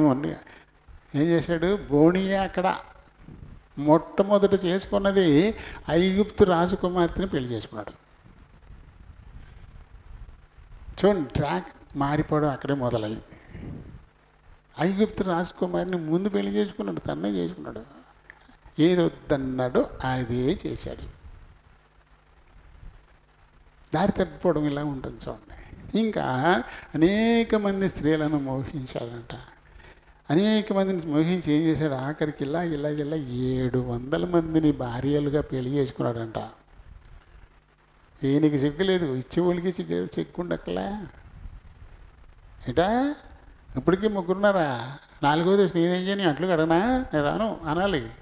అలాంటిది 4 కాదు, 5 కాదు, 100 కాదు, 200 కాదు, 300, 700 మంది భార్యలంట. వాళ్ళకుందా సిగ్గుందా అసలు? వాళ్ళకి ఒక్కొక్క దాన్ని చూడాలంటే 2 సంవత్సరాలు పడతాయి. ఒకదాని ముఖం చూసి మళ్ళీ తన ముఖం చూడాలంటే 2 ఏళ్ళు పడుతుంది. అలాగే వచ్చేసారంతే. సొలొమోను భార్య అంటే చాలు, ఇక వెళ్ళిపోయింది జీవితం. వీళ్ళు కాదన్నట్టు ఇంకో 300 మంది మళ్ళీ ఉపపత్నులు, అంటే ఆ పళ్ళాలకు ఉంటారు దాసులు. ఒక ఒత్త కోడలు ఒత్త ఒక దాన్ని తెచ్చుకుంటుంది కూడా, ఆమె కూడా ఇతని భార్యే. ఉపపత్నులు అంటే 1000 మంది భార్యలు అంటాడు. 1000 మంది భార్యలు అంటే ఒక మనిషిని ఒకరోజు చూస్తే మళ్ళీ 3 ఏళ్ళకి కానీ ఆ మనిషి అంగ చూడడం. కానీ సొలొమోను భార్యలు. ఈయనకి లేదు సిగ్గు, అచ్చి వేసుకునే వాళ్ళకి అసలే సిగ్గు లేదు. దేవుడు కూడదు అని చెప్పాడు. ఎందుకంటే నీ హృదయాన్ని వాళ్ళు తిప్పేస్తారు. అది ముందే చెప్పేశాడు అది కదా. వాళ్ళు ఏం చేస్తారంటే వాళ్ళు హృదయాన్ని తిప్పేస్తారు, త్రోవ తప్పించి పారేస్తారు, తిప్పేస్తారు వాళ్ళు. అందుకని చేసుకోవద్దు అని చెప్పాడు ఆయన. తన హృదయము తొలగిపోకుండాన్నట్లు అతడు, అంటే రాజు అయ్యేవాడు తన హృదయం దేవుని మీద నుంచి తొలగిపోకుండాన్నట్లు అనేక మంది స్త్రీలను వివాహం చేసుకోకూడదు అని చెప్తే, ఇంకా శాపగ్రస్తమైన భూలోక నరకమైన ఇనుప కూలిమి అయినా చెప్పబడినటువంటిది గప్పాలమారి అని కూడా తన పేర్లు ఐగుప్తుకి. అలాంటి ఐగుప్తు రాజు కూతుర్నే ముందు పెళ్లి చేసుకున్నాడు. ఇక అక్కడి నుంచి వచ్చింది బాగా, టక టక టక టక టక 700 మంది భార్యలంట. వాళ్ళు కోట వచ్చిన వాళ్ళకు 300 మంది, మొత్తం 1000 మందిని చేసుకున్నాడు. ఇంకా వీళ్ళు ఏం చేశారు? దేవుడు ముందే చెప్పాడు కదా కదా. చూడండి 4వ వచనం.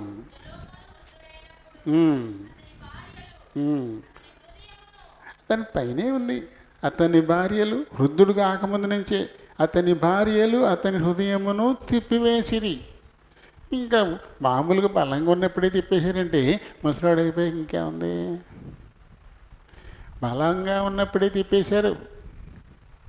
ఇంకా వృద్ధుడు అయిపోయి కొద్దీ ఇంకా తిరిగి ఏమీ లేదు, ఇక వాయిస్ లేదు. ఇక తలపై పట్టుకుని పీకి పారేసినట్టున్నారు. అతని హృదయాన్ని తిప్పేశారంట.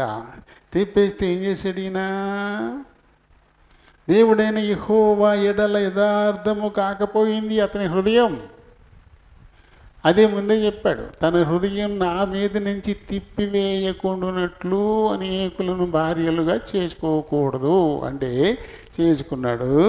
అతని హృదయాన్ని దేవుని మీద నుంచి వాళ్ళు తిప్పేసి అన్య దేవతల వైపుకు తీసుకుపోయారు. చూడండి, అస్తారోతు దేవత, ఇది సీదోనీయుల దేవత. తర్వాత మిల్కోము, మొలెకు, ఇవి అమ్మోనీయుల దేవతలు. తర్వాత కెమోషు, ఈ మోయాబీయుల దేవతలు. ఈ దేవతలకి గుళ్ళు కట్టించాడు. ఈ దేవతలకి బలిపీఠాలు కట్టించాడు. ఈ దేవతలకి బలి అర్పణలు చేయడం మొదలెట్టాడు. బా, ఎంత దారుణం ఇది! దేవుడు ఎంతగా ఇతన్ను ప్రేమించాడు, ఎలాంటి గొప్ప స్థానాన్ని ఇచ్చాడు. కానీ ఇతనైతే ఎంత దిగజారిపోయాడు. ఎక్కువగా సొలొమోన్ గురించి చాలా గొప్పగా చెప్తారు. ఎవరు చెప్పినా సొలొమోన్ అంటే చాలా గొప్పడు, మహాజ్ఞాని, అబ్బో గొప్ప ఐశ్వర్యవంతుడు, చాలా యుక్తమైన కోరిక కోరుకున్నాడు, అక్కడికే ఆగిపోతారు. అందుకు మించి సొలొమోన్ గురించి ఎక్కువ చెప్పరు. సొలొమోన్ చాలా గొప్పడు, మహాజ్ఞాని, 3000 సామెతలు, 1005 కీర్తనలు రాశాడు, ప్రసంగి రాశాడు, పరమగీతం రాశాడు. ఇలా అన్ని గొప్ప గొప్ప విషయాలు చెబుతారు. కానీ ఇతను ఎంతగా పతనమైపోయాడు. పతనమైపోవడానికి కారణం ఏంటి? ఒకే ఒక కారణం, తన ధర్మశాస్త్రాన్ని రాసుకుని దగ్గర ఉంచుకొని కూడా దాన్ని చదవకపోవడం, దాని ప్రకారంగా నడుచుకోకపోవడం. ఈ ఒక్కటే రీజన్, ఇంకేం కాదు. చక్కగా ద్వితీయోపదేశకాండంలోనే చక్కగా చెప్పేశాడు ఆయన నీట్గాను కదా. ఏం చెప్పాడు ఆయన? తాను తన సహోదరుల మీద గర్వించి ఈ ధర్మం విడిచిపెట్టి కుడికి కానీ ఎడమకు కానీ తాను తొలగక ఉండినట్లు తన దేవుడైన యెహోవాకు భయపడి ఈ ధర్మశాస్త్ర వాక్యములన్నిటినీ ఈ కట్టడలను అనుసరించి నడువ నేర్చుకొనుటకు అతడు తాను బ్రతుకు దినములన్నిటను ఆ గ్రంథాన్ని చదువుతూ ఉండాలను. మరి చదివితే ఈ పని చేస్తాడా? ఆయన దగ్గర లేదా అంటే ఉంది. ధర్మశాస్త్రం ప్రతి రాజు అయిన వాడు ప్రతివాడు ధర్మశాస్త్రం ప్రతి ఒకటి ఉంచుకోవాలి తన దగ్గర. ఎందుకంటే న్యాయ విధానం అందులోనే ఉంటుంది. ఈ రకంగా ఇతరులకు న్యాయం తీర్చాలంటే ఆధారం ఈ ధర్మశాస్త్రమే. మరి తన దగ్గర ఉంది, ఉండి కూడా దాన్ని చదవకుండా నిర్లక్ష్యం చేసేసాడు. దాన్ని చదవలే. కారణం ఏంటంటే అన్యులతో లోకులతో సంబంధాలు, నిత్యము రద్దీ, వారితోటి నిత్యము రద్దీగా ఉండేవాడు అనమాట. ఈ వచ్చిన వాళ్ళందరికీ ఒక్కరోజు భోజనము ఖర్చు ఎంత తెలుసా? అతను దర్శించడానికి వచ్చిన వాళ్ళందరికీ జనాలకి, ఒక రాజు వచ్చాడంటే వాడు కూడా ఒక 100 మంది 1500 మంది ఉంటారు. సీఎం గారు వచ్చారంటే ఒక్కడొస్తాడా? సీఎం టూర్ అంటారు అంతే. సీఎం టూర్, సీఎం పర్యటన అంటారు అంతే. లేదా పిఎం పర్యటన అంటారండి. ఒక పిఎం పర్యటన అంటే ఎంతమంది ఉంటారు తెలుసు? ఆయన కూడా వాళ్ళందరికీ ఎక్కడ పోయినా మరి అలాగే ప్రతిరోజు ఇతన్ని అనేక మంది రాజులు దర్శిస్తూ ఉండేవారు. వాళ్ళు కూడా మందల కింద జనం వస్తూ ఉండేవారు. ఒక్కరోజు భోజనపు ఖర్చు ఎంత అంటే 1 రాజులు 4వ అధ్యాయము 22వ వచనం నుంచి చదవండి, 23ను. అమ్మా, ఒక్కొక్క దినమునకు సొలొమోను భోజనపు సామగ్రి ఎంతంటే 300 బస్తాలు సన్నపు గోధుమ పిండి అంట. 300 బస్తాలు సన్నపు గోధుమ పిండి, ఒక 600 మొతకు పిండి అంట. 600 బస్తాలు, 600 బస్తాలు. అక్కడ తూములు పెట్టాడు. తూమంటే అరబస్తా, అని నేను బస్తాల్లో చెప్తున్నాను. 600 బస్తాలు ముతక పిండి అంట. 300 బస్తాలు సన్నని గోధుమ పిండి. ముతకు పిండి వచ్చి 600 బస్తాలంట. బాగా బలిసినట్లు 10, ఇంకొంచెం పలచినవి 20, గొర్రెలకు 100. ఇవి కాకుండా దుప్పులు, జింకలు, బాగా కొవ్విన బాతులు, ఇవన్నీ ఒక్కరోజు ఆహారం. ఒక్కరోజు ఆహారం. ఇలా ఈ ఆహారాన్ని వీరి కోసం సంపాదించడం కోసం అని చెప్పేసి ఆయన 7 చూడండి 1 రాజులు 4, 7 నుంచి 19 వరకు రాయబడ్డాయి. నెలకి ఒక్కడి చొప్పున కేటాయించాడు. ఆ ఒక్కడు ఏం చేయాలా? నెలంతటికీ సరిపడా ఆహారాన్ని జనాల మీద నుంచి పోగు చేయాలా. జనాల మీద నుంచి పోగు చేయాలా. అది చాలా భారం అయిపోయింది వాళ్ళకి. అది వాళ్ళకి చాలా భారం అయిపోయింది. చూడండి, మరి ఈ సొలొమోను చనిపోయిన తర్వాత రెహబాము రాజు అయినప్పుడు వీళ్ళందరూ వచ్చి రెహబాము దగ్గర మనవి చేసుకున్నారు. రెహబాము దగ్గర మనవి చేశారు, మీ నాన్న మా మీద చాలా భారాలను పెట్టాడు అని చెప్పేసి, నీవేమన్నా ఈ భారాలను కాస్త తగ్గిస్తే నిన్ను మేము సేవిస్తాము అంటూ ఆయన దగ్గర మనవి చేశారు. నీ తండ్రి బరువైన కాడిని మా మీద ఉంచాడు. నీ తండ్రి నియమించిన 12వ అధ్యాయంలో చదువుకోండి. 1 రాజులు 12వ అధ్యాయంలో, నువ్వు కనుక దీన్ని తక్కువ చేస్తే మేము నిన్ను సేవిస్తాము అని చెప్పారు. అంటే ఎక్కడ బరువైన కాడండి ఇదే. ఒక్కరోజుకి ఇంత ఆహారం అంటే 365 రోజులకి ఎంత కావాలా? నెలకు ఒక్కడి చొప్పున ఏర్పాటు చేశాడు. మొత్తం ఆ పట్టణాల్లో ప్రజల దగ్గర నుంచి నెలంతా ఒకటి సంగ్రహించాలి. ఇదంతా ఎంత చూడండి, ఒక రోజుకి 300 బస్తాలు సన్నని పిండి అంటే నెలకెంత? 900 బస్తాలు. ఒక రోజుకి 600 బస్తాల ముతక పిండి అంటే నెలకెంత?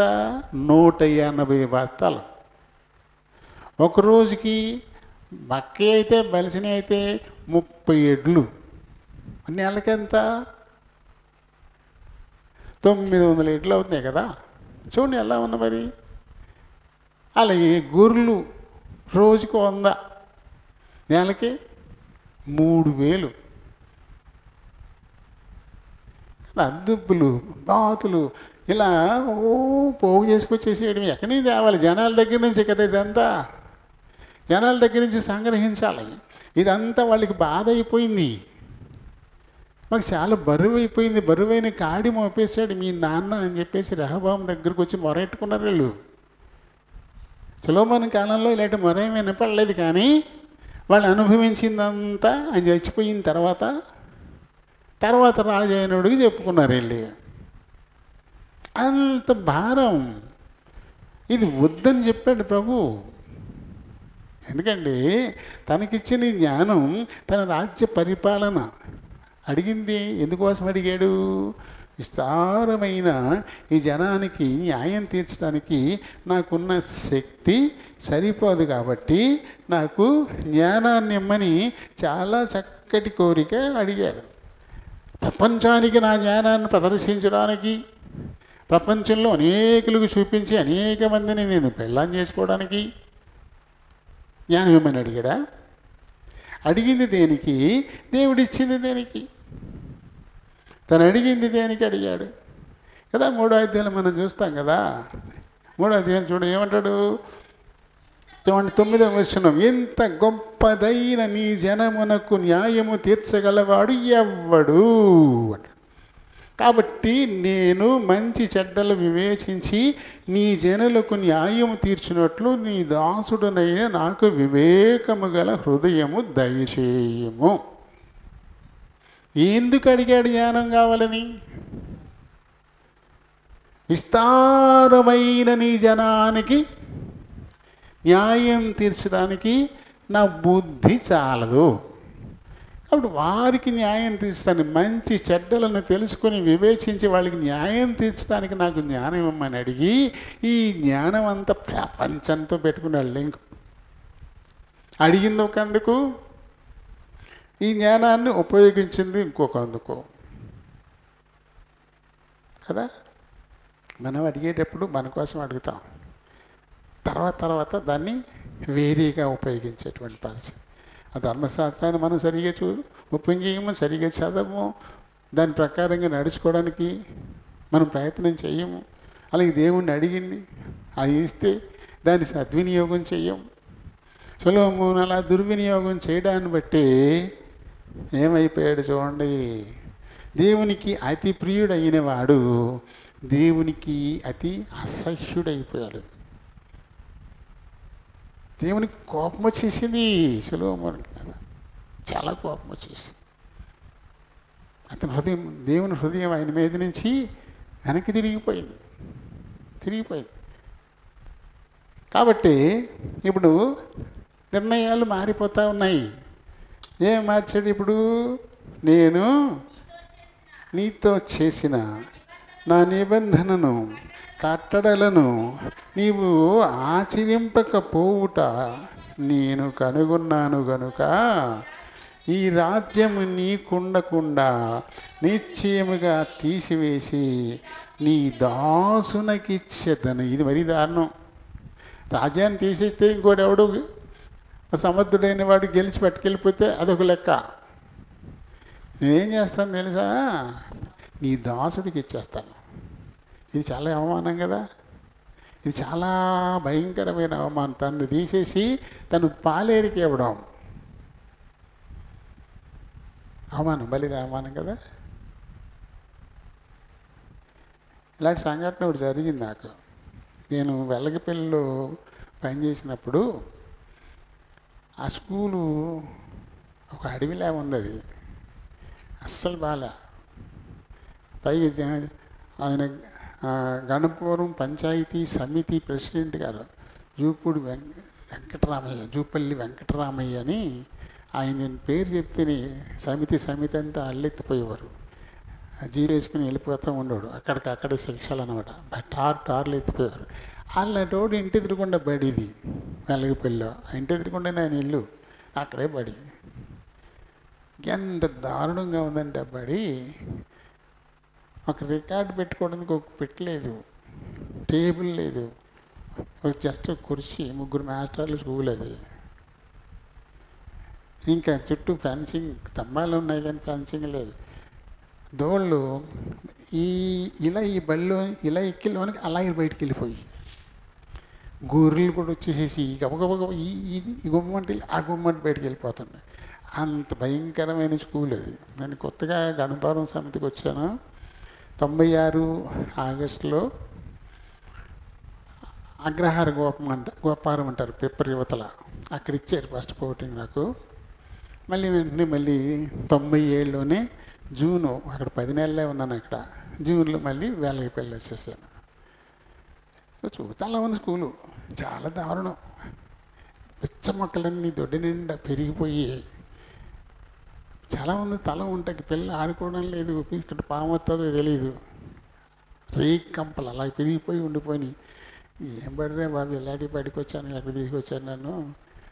అని చెప్పేసి అనుకుని ముగ్గురు, మన బిల్లు కలెక్టర్ గారు అబ్బాయి కూడా నా దగ్గర వేశారు ఆయన్ని.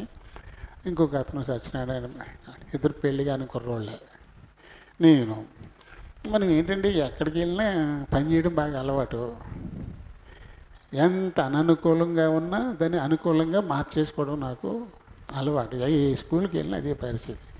అది అక్కడ మొదలెట్టా సంస్కరణలో, వెలగపల్లిలో సంస్కరణ మొదలెట్టేశాను. మొదలెట్టేటువంటి పిల్లలకి పాఠాలు ఇచ్చేసి ఇక్కడి నుంచి కత్తులు ఎట్టుకెళ్ళేవాడిని. కత్తులు పట్టుకెళ్ళిపోయి పిల్లలకి పాఠాలు ఇచ్చేసి చొక్కా తీసి ఎలకోనేసి ఈ కత్తులెట్టి ఈ చెత్త మొక్కలు నరకడం ఏం పని అన్నమాట. వాళ్ళిద్దరు కుర్రాళ్ళు ఎందుకండి బాబు మనకి అన్నీ అని ఊరేళ్ళు. అయినా సరే ఇక నా మాట విని మొత్తం దుడ్డంతా శుభ్రం చేసేసాం. స్తంభాలు ఉన్నాయి, ఇనుప కంచి వేశారు కానీ తుప్పట్టేసి పోయింది. మళ్ళీ ఇనుపతీగ పట్టుకెళ్ళి మళ్ళీ ఫెన్సింగ్ వేసేసి గేటు ఏర్పాటు చేసి దానికి ఒక తాళం కూడా పెట్టేశాను. ఇంకా సేఫ్ సైడ్ అయిపోయింది బడి. ఇంకలా కొన్ని ఆగస్టు 15 వచ్చేసింది. అంటే నేను జూన్ 13 జాయిన్ అయ్యాను అక్కడ. ఆగస్టు 15 జెండా వందనం. చిన్నూరే, తెలుగుదేశం ఉంది అక్కడ, కాంగ్రెస్ ఉంది అక్కడ, సిపిఎం ఉంది. చాలా చిన్నూరు, 3 పార్టీలు దెబ్బ కొట్టుకుంటూ ఉంటారు వాళ్ళు. ఆ ఊరు అలా ఉంటుంది అనమాట. ఎల్లందరిలో చెప్పాడు వెంకటరామయ్య గారు అంటే మనం వెళ్ళి చెప్దాము, ఆగస్టు 15 రమ్మని చెప్దామంటే నేను వెళ్ళక ముందు ఒక అతను ఉన్నాడు కుర్రోడు అక్కడ. ఎందుకు సార్ వాళ్ళు ఎవరు రారండి, మేము ఇల్లుసార్లు చెప్పాము, ఎవరు రారండి, ఎందుకండి శ్రమ అని వాడు అతను. చటుకని సత్యనారాయణ అని. సర్లే ఒకసారి మన ప్రయత్నం మనం చేద్దాం, వస్తారా చూద్దాం అని చెప్పేసి ఇక అలా ఇంటికి వెళ్ళారండి. ఆగస్టు 15 మరి మీరు అందరు కూడా రావాలి అని చెప్పేసి చెప్పేశాం. వాళ్ళు మేము రోజు పాఠాలు ఇచ్చేసి ఈ మొక్కలు కొట్టి దొడ్లు శుభ్రం చేస్తాం చూస్తూ ఉన్నారు. అంటే బడి ముందు రోడ్డే దోళ్ళరేవుకి వెళ్ళే రోడ్డు అది. దోళ్ళు ఉన్నవాళ్ళు ప్రతి ఒక్కడు దోలుకుని అటు వెళ్తారు. మేము ఈ పనులు చేస్తాం వాళ్ళు చూసేవారు అనమాట. దాంతో ఇంటికి వెళ్ళి ఆగస్టు 15 అని చెప్పేసరికి అలా పిల్లల కంటే ఎక్కువ మంది వచ్చేసారు. 12 జనమే, పిల్లల కంటే ఎక్కువ మంది వచ్చేసారు. వచ్చి ప్రతి ఒక్కడు బిస్కెట్లు, చాక్లెట్లు, కొబ్బరికాయలు ఇలాంటి పట్టుకొచ్చేసారు. 12 జనమే. ఓరు బాబోయ్, ఎప్పుడు చూడలేదు ఈ బండిని, అంత ఆశ్చర్యపోయారు అనమాట. ఇంకా అప్పుడు వాళ్ళకి చెప్పాను, నేను స్కెలిటన్ ఒకటి కట్ చేశాను. స్కెలిటన్ అస్థిపంజరం, థర్మోకోల్ షీట్ మీద అస్థిపంజరాన్ని కట్ చేశాను అనమాట. దాన్ని పక్కన తగిలించాను. తగిలించి ఈ బోర్డు మీద దాతలు విరాళాలని ఒక బోర్డు పెట్టాను. మరి మొట్టమొదటి మాట్లాడాలి, సర్పంచ్ గారు వచ్చారు, నేను మాట్లాడాలి కదా. నేను మాది ఈ ఊరు కాదు, ఈ బడి మాది కాదు, ఈ పిల్లలు మా వాళ్ళు కాదు, ఇవాళ ఇక్కడి నుంచి ఇంకో పంపిస్తే ఇంకో దూకి వెళ్ళిపోతాం. అయితే ఉన్నన్నాళ్ళు ఇది మాదే అనుకుంటాం, ఈ పిల్లలు మా వాళ్ళే అనుకుంటాం. కాబట్టి రాజకీయాలు బళ్ళలోకి మీరు తేవద్దు. ఎంతకాలం బతికినా ఇదిగో తీసుకెళ్తాను, ఇలా అయిపోతాడు ఎవడైనా సరే. ఇదిగో ఇది ఉంటుంది, దాతలు విరాళాలు. ఏమన్నా ఏం చేసినా ఇది చచ్చిపోయినా నిలిచేది ఇదే. కాబట్టి మీరు సహకరించండి, మీ బడిని మేము బాగా చేస్తామని చెప్పాను. మీరు ఏం కావాలో చెప్పండి మాస్టరా, గురువు గారు మీరు చెప్పండి, మీరు అడుగుతూ మేము ఇస్తామన్నారన్నమాట. నిజంగా ఆ స్కూల్ ఎలా మారిపోయిందంటే గెడ కట్టి జెండా ఎగరేసేవాళ్ళం, అలాంటి చక్కటి జెండా దిమ్మ కట్టించేసాను, వైరింగ్ చేయించేసాను, 3 రూములు టీచర్కు ఫ్యాన్ వేయించేసాను. మళ్ళీ ఇక ఏ మంత్రి గారి ప్రోగ్రాం ఉన్నా మా బడిలోనే. గణపవరం మంత్రి గారు వచ్చారంటే మా బడిలోనే. మొక్కలు నాటించారు ఇప్పుడు, పచ్చదనం పరిశుభ్రత అని. మా స్కూల్లో నాటించిన మొక్కలన్నీ బతికించాను. ఇక ఆ స్కూల్ రూపురేఖలే మారిపోయినాయి అనమాట. వెలగపల్లి అంటే ఇక వెల్సన్ రాజు అంటే వెలగపల్లి అరేంజ్ అయిపోయింది. ఎంఈఓ గారు వచ్చాడు. ఎంఈఓ గారు వచ్చి రోడ్డు మీద నుంచి నేను లోపలికి వస్తలేదు, ఇలా చేతులు కట్టుకొని చూస్తున్నాడు ఇలాగా. ఏంటి వచ్చాడు ఎంఈఓ వచ్చి లోపల రాడంటే అని చెప్పేసి నేను గబగబా వెళ్ళి రండి సార్ ఆగిపోయారు ఏంటంటే స్కూల్ రూపురేఖలే మార్చేశారు, అసలు రూపురేఖలే మారిపోయి అని చెప్పేసి లోపలికి వచ్చి ఆ ఇద్దరికి ఈసారి ఏం చెప్తే చేయండి, మళ్ళీ మాట్లాడకూడదు, ఏమైనా తేడా వచ్చిందని సస్పెండ్ చేసి పారేస్తాను, ఆయన ఏం చెప్తే చేయండి అంతే అని చెప్పాడు వాళ్ళిద్దరికి. ఇంకా అతను 2000లో గణపురం వచ్చేసాను, జగన్నాథపురం వచ్చేసాను. వచ్చిన తర్వాత వెలగపల్లి స్కూల్ అభివృద్ధికి గాను ఆ స్కూల్ మాస్టర్కి ఉత్తమ ఉపాధ్యాయులు అవార్డు ఇచ్చారు. ఎవరికి ఇవ్వాలి? ఆ సమాధుల దొడ్లాగా ఉన్న స్కూల్ని శుభ్రం నందనం వల్ల తయారు చేసి నాకు అది ఇవ్వాలి. అయితే నేను గణపురం వచ్చాను అనుకోండి, వచ్చిన నేనే కదా చేశాను, అది నాకు ఇవ్వాలి. కానీ నేను చాలా స్ట్రైట్ ఫార్వర్డ్ అనమాట. ఏం తేడా వస్తే ఎవరిని స్పేర్ చేయను. ఎండిఓ కాదు, ఎంఈఓ కాదు. ఆ ఎంఈఓని ఒకసారి బాగా కసిరి పారేసా. అది మనసులో పెట్టుకుని నాకు ఇవ్వడం మానేసి నన్ను అవమానించాలంటే ఏం చేయాలి? నా దగ్గర కొత్తగా ఉద్యోగాలు చేసినోడు చేయాలి. అందుకని ఆ బిల్ కలెక్టర్ గారు అబ్బాయికి ఇచ్చాడు. మొత్తం మండలం అంతా తిరగబడిపోయింది. మాస్టర్లు అందరూ కూడా ఏంటండి మీరు చేసిందేంటి, ఏంటంటే పని ఏంటిది, ఎలా ఇచ్చారు అతనికి? అసలు మీరు దేవుణ్ణి వదిలేసి పోదారికి ఇచ్చినట్టు ఆ స్కూల్ అంతా చేసింది ఎవరు? విశ్వనాథ్ గారు అయితే అతని దగ్గర ఉద్యోగంలో చేరినోడికి ఇస్తారా మీరు అని చెప్పేసి మొత్తం టీచర్లు అందరూ ఎంఈఓ మీద తిరగబడిపోయారు. తిరగబడిపోతే సారీ మరి ఇంకా అయిపోయింది కదా, ఇది చెప్పేసాం, మళ్ళీ బాగోదు కదండి, మళ్ళీ నెక్స్ట్ సంవత్సరం రాజుగారికి ఇద్దామండి, ఈసారికి సారీ అని చెప్పాడు. అంటే చూడండి, నన్ను బాధ పెట్టడానికి నా దగ్గర కొత్తగా ఉద్యోగంలో చేరినోడికి నా దగ్గర ప్రతీదీ అతను ఏంటంటే నేనే నాలా నడుస్తాడు, నాలా మాట్లాడతాడు, నాలా రాస్తాడు, ప్రతీదీ నేను కాపీ అన్నీ నా దగ్గర నేర్చుకున్నాడు అన్నమాట. అలాంటి వాడికి ఇచ్చాడు అనమాట. ఇచ్చి నన్ను బాధ పెట్టడం ఆయన ఉద్దేశం. అని నేను ఆడదుకుంటే ఈ అవార్డులు ఎవరికి కావాలి? బోర్డు అవార్డులు. ఆ ఊళ్ళో జనం అవార్డే చాలు, జనమందరూ దేవుడు అంటారు, అందుకంటే ఏం కావాలా? ఇప్పుడు ఇలాంటివి ఇవ్వడం వల్ల అతనికి చెడ్డ అయింది. అతను కూడా అన్నది నీకు అవార్డా? నీ గురువుగారిని వదిలేసి, నీ గురువు అయినా నీకు అన్నీ నేర్పినాడు, స్కూల్ బాగు చేసినాడు, నువ్వెలా ఉన్నావు? నేను మరీ స్వార్థపరులేండి, ప్రతిదీ ఇలా చూసి బాగుందని పట్టుకెళ్ళిపోదు, అలాంటివాడు అన్నమాట. అది జనం అది కాదు పెద్ద రివార్డు. మొత్తం మండలంలో ఉన్న మాస్టర్లందరూ కూడా అయ్యామి అన్నట్టుకుని చెడమాడ తిట్టేశారు. ఇది కదా అవార్డు మనకి. అది ఇచ్చేదేముంది? ఒక చిన్న పాలతో చాలవాడు కప్పుతారు, చేతిలో చిన్న మేమంటూ పెడతారు. ఏమన్నా అన్ని రెండు కలిపి కూడా 200 గారి చెయ్యి, అంతే కదా.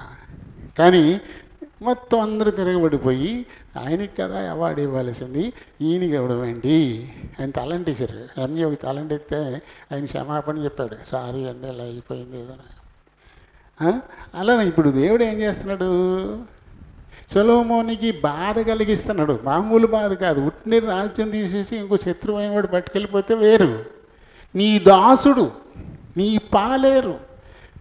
పాలేరుకి ఇచ్చేస్తాను ఈ రాజ్యాన్ని, నీ దగ్గర నుంచి లాగేసుకున్నాను అన్నాడు. ఎంత బాధ ఇది! ఎటువంటి నిర్ణయం అది! అయినా సరే సొలొమోను మారలా. ఎంత కఠినంగా చెప్పినా సరే ప్రభు పాదాల దగ్గరికి సొలొమోను వచ్చినోడు కాదు, రాలేదు. కాబట్టి ఎలా గొప్ప చెప్తాం ఈ సొలొమోన్ని? ఎవరు దేవుని మాట వింటారో వాళ్ళే గొప్పళ్ళు. దేవుడు ఎన్నిసార్లు హెచ్చరించినా సరే అదని పట్టించుకోకుండా తన మూర్ఖతలోనే పోయేటువంటి వాడు ఎలా గొప్పడవుతాడు? ఇప్పుడు ఒక రకంగా శాపగ్రస్తుడు. రాజ్యం ఆయన చేతిలోంచి లాగి పారేశాడు దేవుడు. లాగేసి తన దాసుడికి ఇచ్చేశాడు. మళ్ళీ ఇక్కడే చెప్పాడు, నీ నాన్నను బట్టి ఒక గోత్రం నేను ఉంచుతున్నాను, నువ్వు 0, నువ్వు 0, నువ్వు అసలు లేవు. 11 గోత్రాల్లో నుంచి 10 గోత్రాలు నీ పాలేరుకి ఇచ్చేస్తాను. ఒక్కటి మాత్రం మీ నాన్నను బట్టి నీ కొడుక్కిస్తా. నువ్వు ఇప్పుడు సొలొమోను ఏమైపోయాడు? సున్నా, పెద్ద సున్నా అయిపోయాడు. చూడండి, చదవండి, ఇందులో ఉంటే 12 వచనం. అయినను నీ తండ్రి అయిన దావీదు నిమిత్తము దినములందు నేను అలాగు చేయక నీ కుమారుని చేతుల్లో నుండి దాన్ని తీసివేసేదను, రాజ్యమంతయు తీసివేయను. నా దాసుడైన దావీదు నిమిత్తమును నేను కోరుకున్న యెరూషలేము నిమిత్తమును ఒక్క గోత్రమును మట్టుకే, ఒక్క గోత్రం మట్టుకే. సొలొమోను తండ్రిగా తన కొడుకేమి ఇవ్వట్లే. ఇంత సంపాదించినోడు తన కొడుకేమి ఇవ్వటల్లా. నేనే నీ చేతిలోంచి తీసేస్తా, 10 గోత్రాలు నీ పాలేరికి ఇచ్చేస్తా, ఒక్కటి నీ కొడుక్కిస్తా అంటే సొలొమోను ఇచ్చింది ఏముంది? సొలొమోను తన కొడుకు ఇచ్చింది ఏమి కనబడట్లా. ఎంత దారుణమైన అవమానం ఇది! ఎందుకు ఇలా? ధర్మశాస్త్ర గ్రంథాన్ని తన దగ్గర ఉంచుకొని కూడా ఒక్కరోజు కూడా దాన్ని చదవకుండా, దాన్ని అవగాహన చేసుకోకుండా, అందులో దేవుడు ఏం చెప్పాడు ఆ ప్రకారంగా నడుచుకోకుండా, తన ఇష్టానికి లోకలందరూ సంబంధాలు పెట్టుకుని వాళ్ళతో హ్యాపీగా పండగలు చేసుకుంటా, పార్టీలు చేసుకుంటా కాలక్షేపం చేశాడు. వచ్చిన వాళ్ళందరూ ఆహా ఓహో సొలొమోను అంతటో లేడు, అబ్బా ఓహో సొలొమోను అంత రాజు గొప్ప జ్ఞానం లేడు అబ్బో అని చెప్పేసి గొప్పలు చెప్తున్నారు. అబ్బా ఇతను ఒకరోజు భోజనం ఎంత ఖర్చు, అబ్బా ఏం ఐశ్వర్యం, ఏం గొప్ప, ఈ పొగడతలు, ఈ పొగడతలే సరిపడి ఆఖరికి ఏమైంది? పొగిడిన వాళ్ళందరూ ఏమంటారు? సొలొమోనుకు మిగిలింది ఒక్క గోత్రమా, మిగతాదంతా పాలేరుకి ఇచ్చేసారా అంటే సొలొమోన్ వేస్ట్, అంతే కదా, మొత్తం దిగిపోయింది. మనం ఆలోచించాలి సొలొమోన్ గురించి. ఎందుకల్లా సొలొమోన్ అయిపోయాడు? దేవుడు నీ మీద దృష్టి పెట్టి నేను ఆలోచనిస్తానని చెప్పాడు. ఆ ధర్మశాస్త్రాన్ని పట్టించుకోవడం మానేశాడు. చదువుతూ ఉంటే అతని మీద దేవుడు దృష్టి పెట్టి ఆలోచన వచ్చి పద్ధతిగా నడిపించేవాడు. అలా పనే సొలొమోను చేయలేదు. మరి మనం ఏం చేస్తున్నాం? మనకదే మాట ఇచ్చాడు, ఈ దేవుడు నేను యెహోవాను నేనే, నీ మీద దృష్టి ఉంచి నీకు ఆలోచన చెప్తాను, నువ్వు నడవలసిన మార్గంలో నేను నిన్ను నడిపిస్తాను అని చెప్పి దేవుడు మనకి వాగ్దానం చేశాడు కదా. మరి చదివితేనే కదా మన మీద దృష్టి పెట్టి ఆలోచన పెట్టేది, దీని గురించి మనం వింటేనే కదా మన మీద దృష్టి పెట్టి ఆలోచన ఇచ్చేది. మరి చదువుతున్నామా? శ్రద్ధగా వింటున్నామా? దేవుడనే వాక్కును శ్రద్ధగా విని, అది కదా ఆయన దృష్టికి ఆయన మన మీద దృష్టి పెట్టి ఇది న్యాయం ఇలా చేయని చెప్తాడు. నీ మీదే దృష్టి పెట్టి నీకు ఎలా న్యాయంగా నడుచుకోవాలో అది నేను నీకు బోధిస్తాను, నిన్ను నడిపిస్తాను అని దేవుడు చెప్పాడు కదా. మరి ఎలా? ఎంత గొప్ప దేవుడు, వాగ్దానం చేసి నెరవేర్చేటువంటి దేవుడు ఇచ్చిన వాగ్దానాన్ని వెనక్కి తీసేసుకుంటున్నాడు. దావీదును ప్రేమించి ఇచ్చిన గొప్ప రాజ్యం, దావీదు ఎంతో ప్రేమతో హెచ్చరించి తన కొడుకు ఇచ్చిన రాజ్యం ఇప్పుడు అన్యుల చేతిలోకి వెళ్ళిపోతుంది, ఒక పాలేరు చేతిలోకి వెళ్ళిపోతుంది. కారణం ఏంటి? ఆయన మాట వినకపోవడం. ఆయన ఎన్ని మార్లు హెచ్చరించినా సరే దాన్ని వినకపోవడాన్ని బట్టి ఇలాంటి దౌర్భాగ్యపు పరిస్థితి సొలొమోనుకు వచ్చింది. దేవుడైతే ఎప్పుడు నమ్మదగిన వాడే, ఎప్పుడు ఆయన మాట తప్పనివాడే, మాట ఇచ్చి నెరవేర్చేవాడు కదా. 2 సమయాలు 7వ అధ్యాయంలో దావీదుతో ఏం చెప్పాడు? ఒక్కడైనా నీ సింహాసనం మీద ఉండకపోడు అని ఇచ్చాడు కదా వాగ్దానం. కేవలం దాన్ని మర్చిపోకుండా దానిని బట్టి నీ కొడుక్కి ఒక గోత్రాన్ని ఇస్తున్నాను, నీ గురించి కాదు, నీ గురించి అయితే నేను మొత్తం తీసేస్తా. నా దాసుడైన దావీదు నిమిత్తం, అతనితో నేను చేసినటువంటి వాగ్దాన నిమిత్తం ఒక గోత్రాన్ని ఈ కొడుకు నేను ఇస్తున్నానని చెప్పేసి దేవుడు నేరుగా సొలొమోనుతో చెప్పేసినట్లుగా మన విషయాన్ని చూస్తాం కదా. కాబట్టి మరి ఈ సొలొమోను ద్వారా మనం నేర్చుకోవాల్సింది, మనం ఎలా ఉన్నాం? సొలొమోనులా ఉన్నామా? ధర్మశాస్త్రం తీసి పక్కన పెట్టేస్తున్నామా?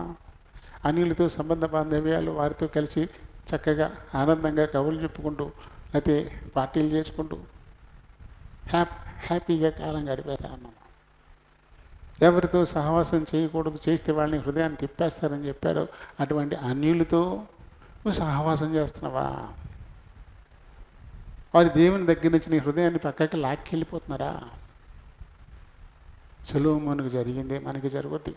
అలా ఉంటే ఆయన ఎప్పుడూ మాట తప్పని దేవుడు, వాగ్దానం ఇచ్చి నెరవేర్చేటువంటి దేవుడు.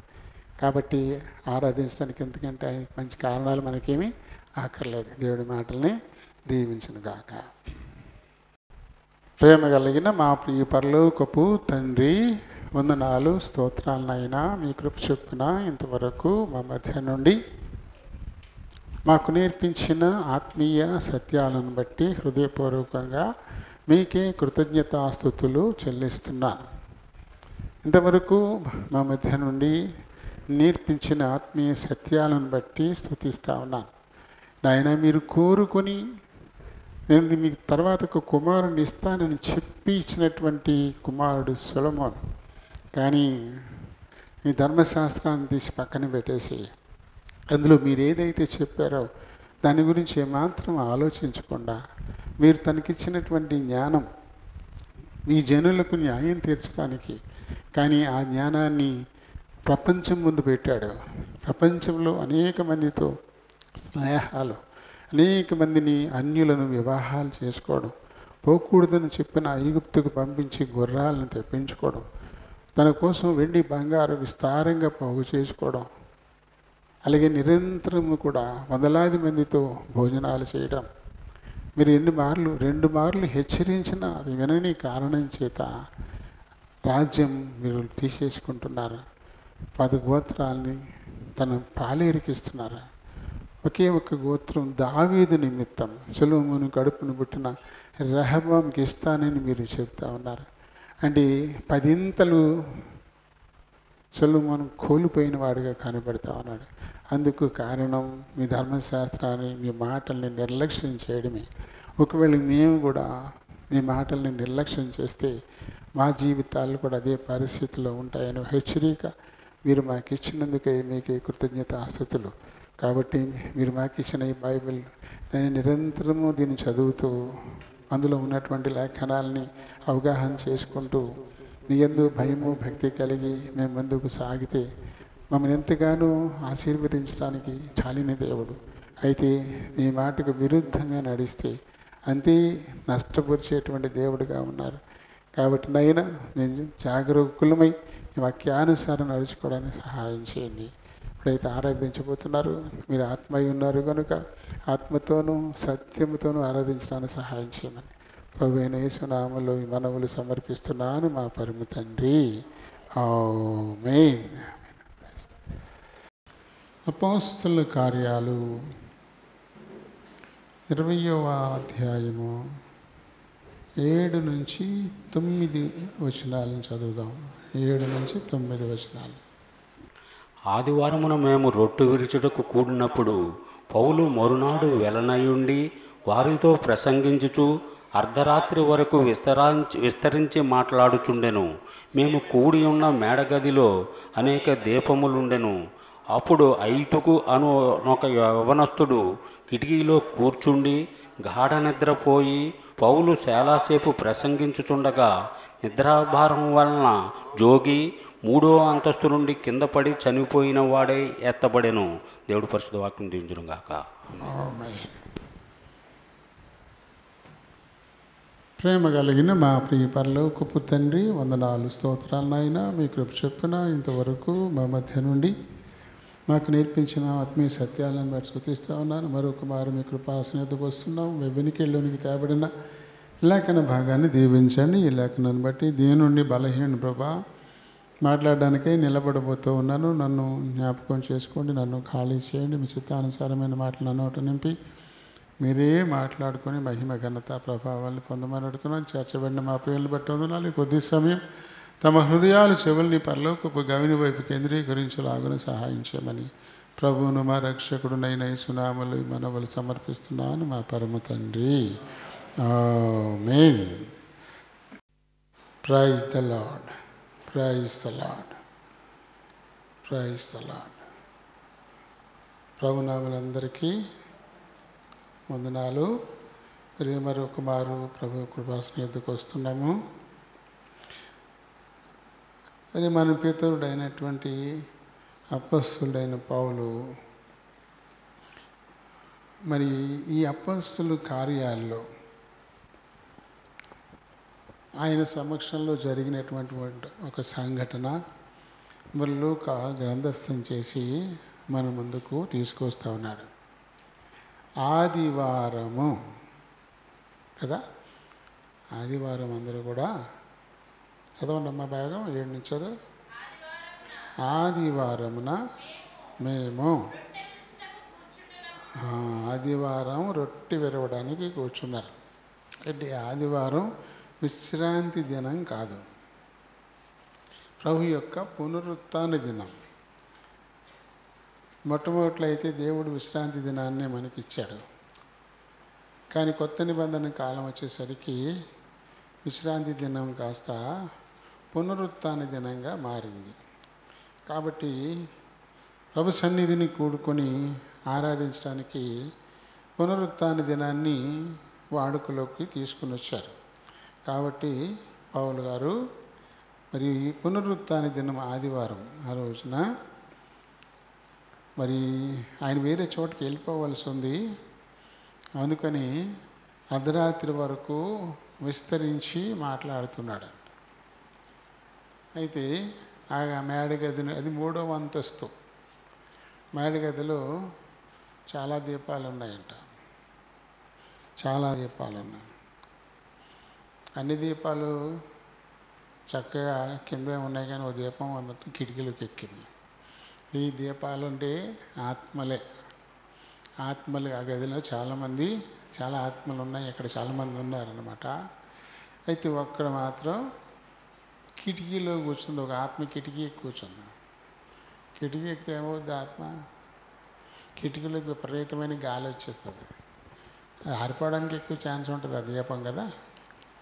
కింద ఉంటే గోడచాటు నుండి భద్రంగా ఉంటుంది, కిటికీలో ఉంటే ఇది 3వ అంతస్తు కిటికీలో ఉంటే ఏమాత్రం కొంచెం గాలి ఉన్నది తగిలేస్తుంది, ఆరిపోద్దా ఉంటుందా. కానీ ఈ ఆత్మ ఆ చోటు కోరుకుంది, కిటికీలో కూర్చున్నాడంట. వీళ్ళు రొట్టె విరవడానికి అందులో సమకూడారు. రొట్టె విరవడానికి వచ్చిన వారిలో ఈయన కూడా రొట్టె విరవడానికే వచ్చాడు. కానీ ఈయన తలంపులన్నీ ఎక్కడున్నాయి, కిటికీల్లో నుంచి లోకం చూస్తూ ఉన్నాడు. పై అంతస్తు కిటికీ, మన కిటికీలు అంటే కింద మెషలు పెట్టేస్తాం, ఐరన్ మెషలు, అందులో కూర్చోవడానికి ఉండదు. కానీ పై అంతస్తుల్లో కిటికీలకి మెషలు ఉండవు, రెక్కలు మట్టుకే ఉంటాయి. ఓపెన్ ప్లేస్ అన్నమాట. రెక్కలు, కిటికీ ఉంటుంది, రెక్కలే ఉంటాయి. రాత్రి రెక్కలు వేసుకుంటారు అంతే. ఎందుకంటే అక్కడికి ఎవరు పైకి ఎక్కలేరు కదా, దొంగల లోపలికి ఎక్కి రావడానికి ఉండదు. కాబట్టి మెషలు పెట్టాల్సిన అవసరం ఉండదు. కింద అయితే మెష పెట్టాలి తప్పకుండా. అది 3వ అంతస్తు కాబట్టి కిటికీకి మెష లేదు. మెష లేకపోతే మనోడు అటు కాలు ఇటు కాలేసి కూర్చున్నాడు అనమాట. అటువైపు రోడ్డు, ఇటువైపు అటు ఇటు చూస్తూ కూర్చున్నాడు. అటు ఇటు చూస్తుంటే వాక్యం మీద మనసు ఉంటుందా, ఉండదు. 2 కాకుండా అయిపోతాడు. వాక్యాన్ని మనం వింటూ ఉంటే అది మన హృదయంలోకి పోతూ ఉంటే ఆధ్యాత్మిక హుషారు వస్తుంది. మందమతులుగా ఉండరు. వాక్యం బాగా వినేవారు మందమతులుగా ఉండరు. నిద్రపోతున్నారు అంటే సరిగా వినలేదు.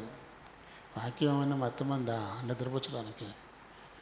ముళ్ళు, వాక్యం అనేది ముళ్ళు కూర్చున్నట్టు కూర్చుతుంది, నొక్కుతుంది, బాధ పెడుతుంటుంది.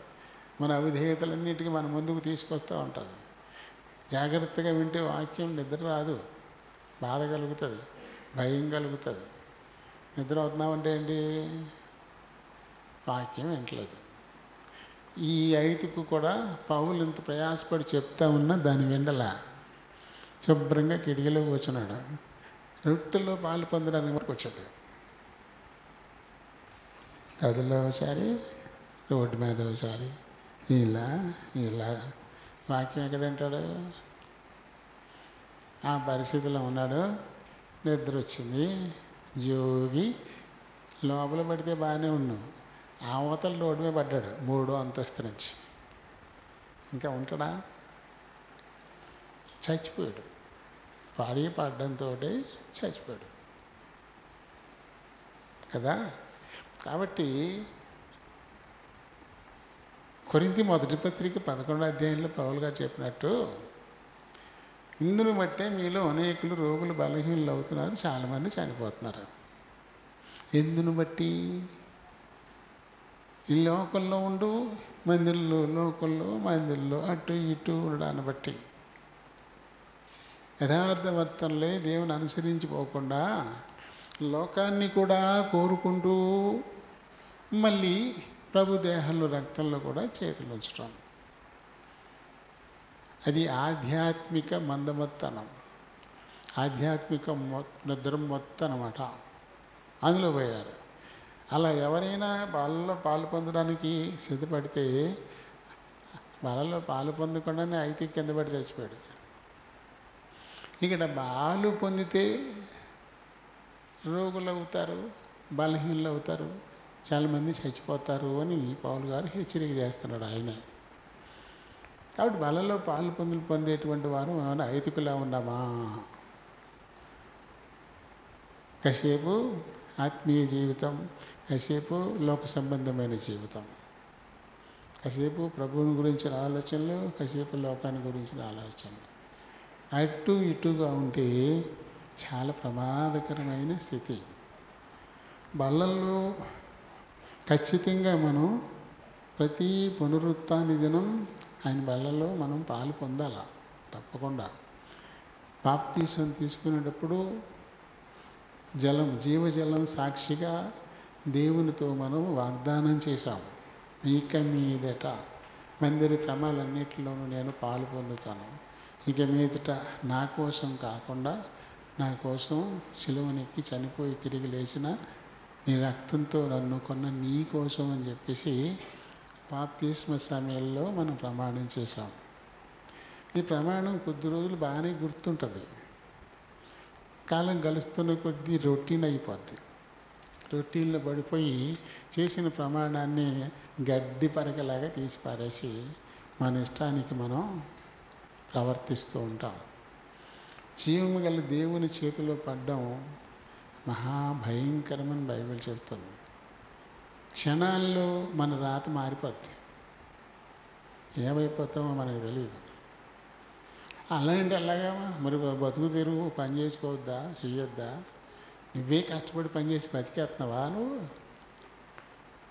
నిన్ను బతికించేవాడు దేవుడు. నీకు పని చేసుకోవడానికి అవసరమైన క్షేమం, ఆరోగ్యం ఇచ్చినవాడు దేవుడు. నువ్వు ఎక్కడికి పోతున్నా నిన్ను కాపాడేవాడు దేవుడు. నిన్ను బ్రతికించడం, నీ అవసరాలు తీర్చడం ఆయనకి చేత కదా. మన మట్టుకు మనం దేవుని దృష్టికి న్యాయంగా ఆలోచించకుండా మన దృష్టికి మనం ఆలోచన చేసుకోవడం అది సరికాదు. చాలా ప్రమాదకరమైన స్థితికి తీసుకెళ్ళిపోతుంది. తర్వాత నష్టపోతాం. లేకపోతే ఇవ్వమని ఏడ్చినా ఏంటి ప్రయోజనం? ఎంత కావాలి? క్షణంలో అన్నీ మారిపోతాయి. దేవునితో పరాజకాలు ఆడకూడదు. మనం చాలా ఎర్రగంటిగా సొంత ఆలోచనలు పెట్టుకుని ఎలా బతకొద్దా, మా కుటుంబం ఎలా బతుకుతుంది, ఎలా కూర్చుంది, మందిరంలోకి వచ్చి కూర్చుంటే అంటే ఇల్లు పడుకోబెడితే అలాగా, ఇల్లు పడుకోబెడితే ఎలా పెడుతుంది ఇల్లు? మళ్ళీ పడుకోబెట్టడం ఎంత కావాలి? క్షణాల్లో పడుకోబెట్టేస్తారు దేవుడు. అప్పుడెంత కావాలా? ఆధ్యాత్మికంగా మందమత్తనం పనికిరాదు. దేవునితో పరాచకాలు అస్సలు పనికిరాదు. చాలా జాగరూకులమై ఉండాలి. 2 డిఎస్పీలు ఏమైపోయారు? హ్యాపీగా వాళ్ళ కార్లు, మేము అధికారులం ఆయన పెద్ద పోజు కొట్టుకుంటూ కారు వేసుకొని రయ్యమంట వచ్చేసి వాళ్ళు చాలామంది బాధ పెట్టుంటారు. వాళ్ళు అన్యాయం అక్రమం కేసులు, వాళ్ళ ఇష్టం ఆడింది ఆట పాడింది పాట, ఫుల్ స్టాప్ పెట్టేశాడు దేవుడు. వచ్చి కారుని కొట్టేసి తుక్కే చచ్చిపోయారు ఇద్దరు కూడా, డిఎస్పీలు ఇద్దరు. ఎంత కావాలా? నిన్ను పోషించడం తెలిసి దేవుడికి. మీరు పిన్నీసి పెట్టుకుంటారు కదా, పిన్నీసి పెట్టుకుంటారు కదా, భర్త ఏదన్నా ఓడిపోతే అక్కడ పిన్ని పెట్టుకుంటాం. అది చాలా సౌకర్యంగా మనకు అనిపిస్తూ ఉంటుంది. ఆ పిన్నీసు లేక ముందు గుండు సూది ఉండేది, గుండు సూది. ఇప్పటికే ఉన్నాయి గుండు సూదులు. పిన్నీసు లేనప్పుడు గుండు సూది పెట్టుకునేవారండి. అది ఒక్కొక్కసారి జారిపోద్ది, పైన గుండు ఉంటుంది, ఒకసారి పైకి ఎక్కితే ఊడిపోద్ది. లేని పక్షంలో ఒకసారి చేతికి దిగి గాయమైపోతుంది. గుండు సూది చాలా ప్రమాదకరం. పేపర్లకి పెడతాము, ఒకసారి మనకే దిగిపోతూ ఉంటుంది అది. అలాంటి సూదే ఉండేది. కానీ ఇప్పుడు మనం వాడుకుంటున్న ఈ సేఫ్టీ పిన్ వచ్చింది. ఇది సేఫ్, ఈ పెన్ను సేఫ్, ఏం గుచ్చుకోదు, ఊడిపోదు. మనం తీస్తే కానీ అది ఊడదు కదా. ఇది క్షేమకరమైన పిన్నేసి వచ్చింది. ఇది ఎలా వచ్చింది అనుకుంటున్నారు? వాల్టేర్ హంట్ అని ఒక ఆయన ఉన్నాడు. అతను కంపెనీలో ఉద్యోగం చేస్తుండేవాడు. బతుకు తెరువు కోసం ఒక కంపెనీలో ఉద్యోగం చేస్తుండేవాడు. చాలా దేవుని కృతజ్ఞతగా చక్కగా దేవుని ఆరాధించుకుంటూ ఆ పని చేసుకుంటూ ఉంటే ఆ కంపెనీ యజమాని, నీకు ఆదివారం కూడా సెలవు లేదు, ఆదివారం కూడా నువ్వు కంపెనీకి వచ్చేయాలి అని చెప్పారంట. చెప్తే కుదరదండి, నేను ఆదివారం రాను, ఆదివారం మేము ఆరాధనకి వెళ్ళాలి, ఏ పని కూడా నేను చేయను, ఆ రోజున కుదరదు, నేను రానన్నాడంట. నీ ఇష్టం, వస్తే ఉద్యోగం ఉంటుంది, లేకపోతే తీసేస్తాను అంట. నువ్వు ఆదివారం కూడా వస్తేనే ఉద్యోగం ఉంటుంది, లేకపోతే దాన్ని తీసేస్తా, నీ ఉద్యోగంలోంచి నేను తీసేస్తా ఉన్నా అంట. ఏమైపోయింది? ఇప్పుడు బతుకు తెరువు పోతుంది. అదే బతుకు తెరువు ఆధారం అదే. ఆ ఉద్యోగం కాస్త పీకేస్తాను, నువ్వు ఆదివారం రాకపోతే అన్నాడు ఓనర్ గారు. చల్లే, ఈ ఉద్యోగం నువ్వు నాకు ఇచ్చావనుకుంటున్నావు, నువ్వు ఇవ్వలేదు.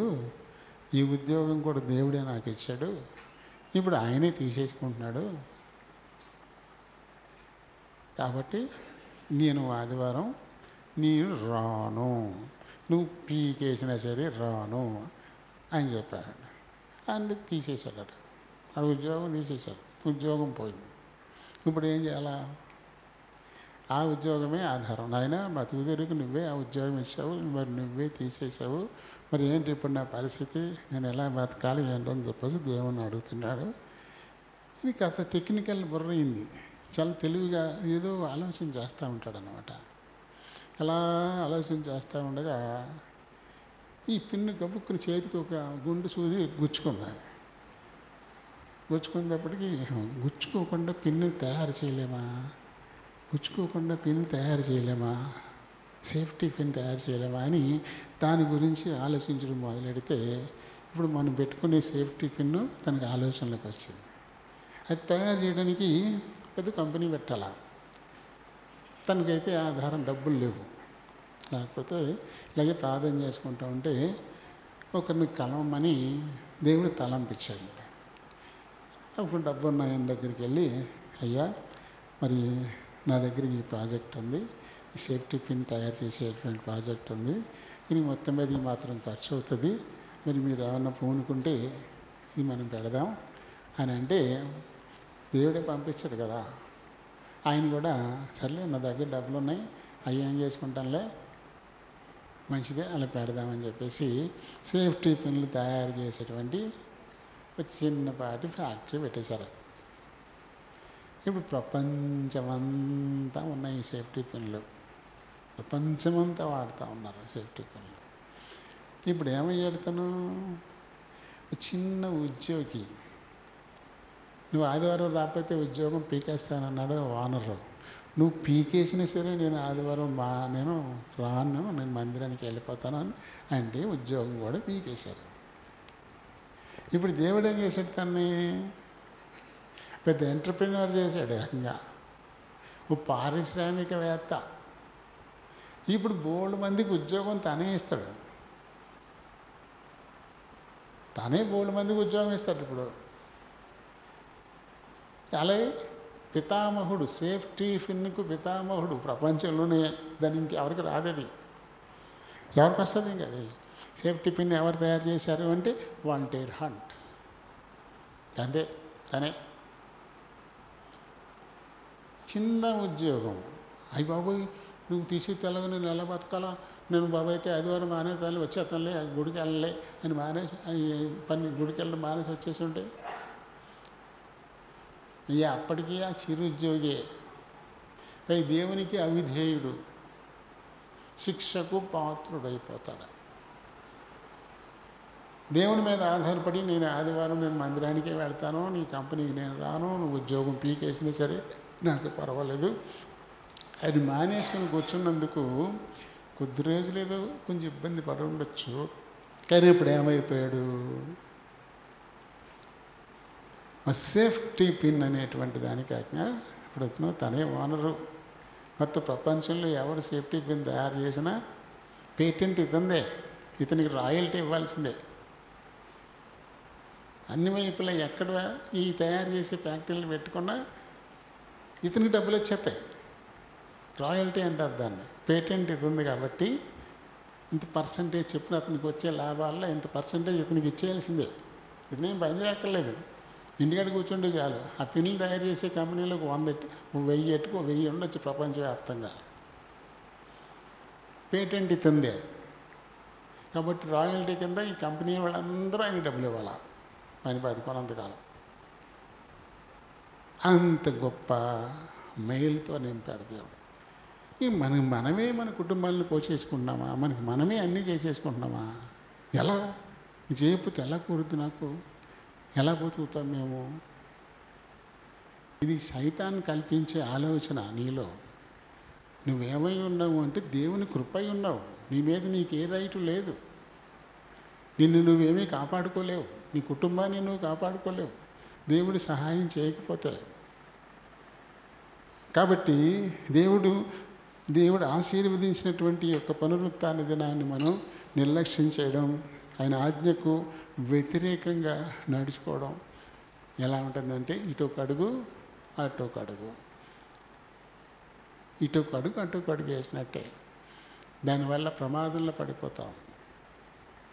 ఏమైనా ప్రభువే, నిన్ను పోషించడం ఆయనకి తెలుసు. కాబట్టి ఆయన ఆజ్ఞకు మనం విధేయత చూపించాలి. ధర్మశాస్త్రాన్ని తీసి పక్కనెట్టిన సొలొమోను గతి ఏమైపోయింది?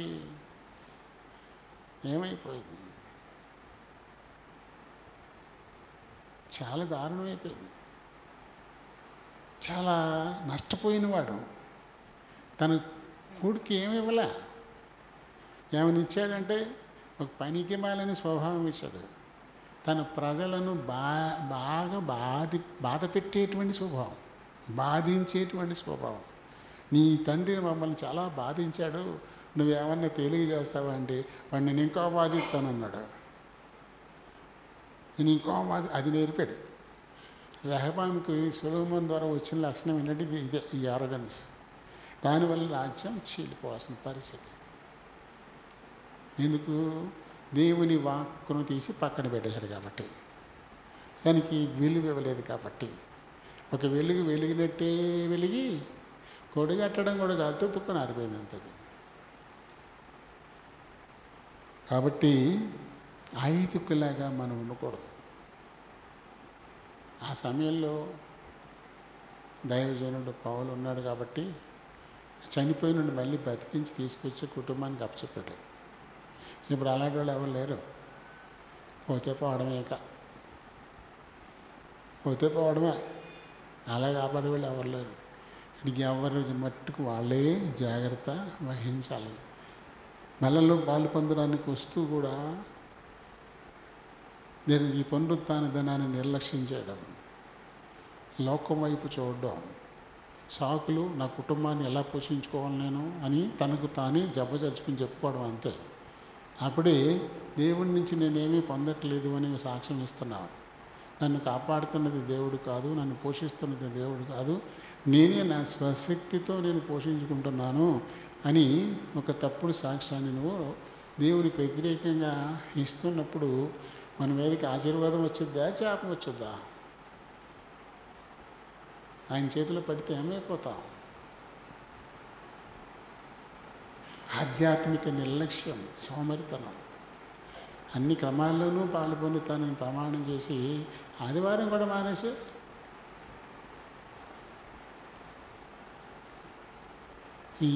ఈ సంకేతాలు మంచివి కాదు. నిన్ను నష్టపరచడానికి అలా ఎవరున్నా సరే వారిని నాశనం వైపుకి తీసుకెళ్ళడానికి వచ్చేటువంటి సంకేతాలు అవి. సాతానుడు అంతగా మన కళ్ళు మూసేస్తాడు అనమాట. మందమతులమైపోతున్నాం అనమాట. లోకం వైపు చూస్తూ బాలలో పాలు పొందుతాకి వచ్చి కూర్చొని టప్పును పైనుంచి కింద పడి చచ్చూరుకున్నాడు అంతే. 2 తలంపులు ఆఖరికి నాశనానికి దారి తీస్తాయి. అందుకని బలలో పాలు పంపులు పొందేటువంటి వారు ఏం చేయాలి? జాగ్రత్తగా తను తాను పరిశీలించుకుంటూ ఒకే తలంపు, ఏకాగ్రత ఉండాలి ఖచ్చితంగా. ఈ లోకాన్ని ప్రేమించకూడదు. సిరిని దేవుణ్ణి ఒకేసారి ప్రేమించడం కుదరదు. లోకాన్ని దేవుణ్ణి ఒకేసారి సేవించలేము. ఈ హెచ్చరికలు మనకి తెలుసు. కాబట్టి లోకరీతిని నడిచేవా బలలో పాలు పంపులు పొందుతూ పొందితే లాభానికంటే నష్టమే ఎక్కువ వచ్చుద్ది. అలా అని పొందకుండా ఉంటే మరింత నష్టపోతాం. పొందడానికి వీలుగా మనల్ని మనం సిద్ధపరచుకోవడం అనేది ఆవశ్యం. ఆ రీతిగా సిద్ధపరచుకొని పాలు పొందుదాం. దేవుడి మాటల్ని దీవించునుగాక.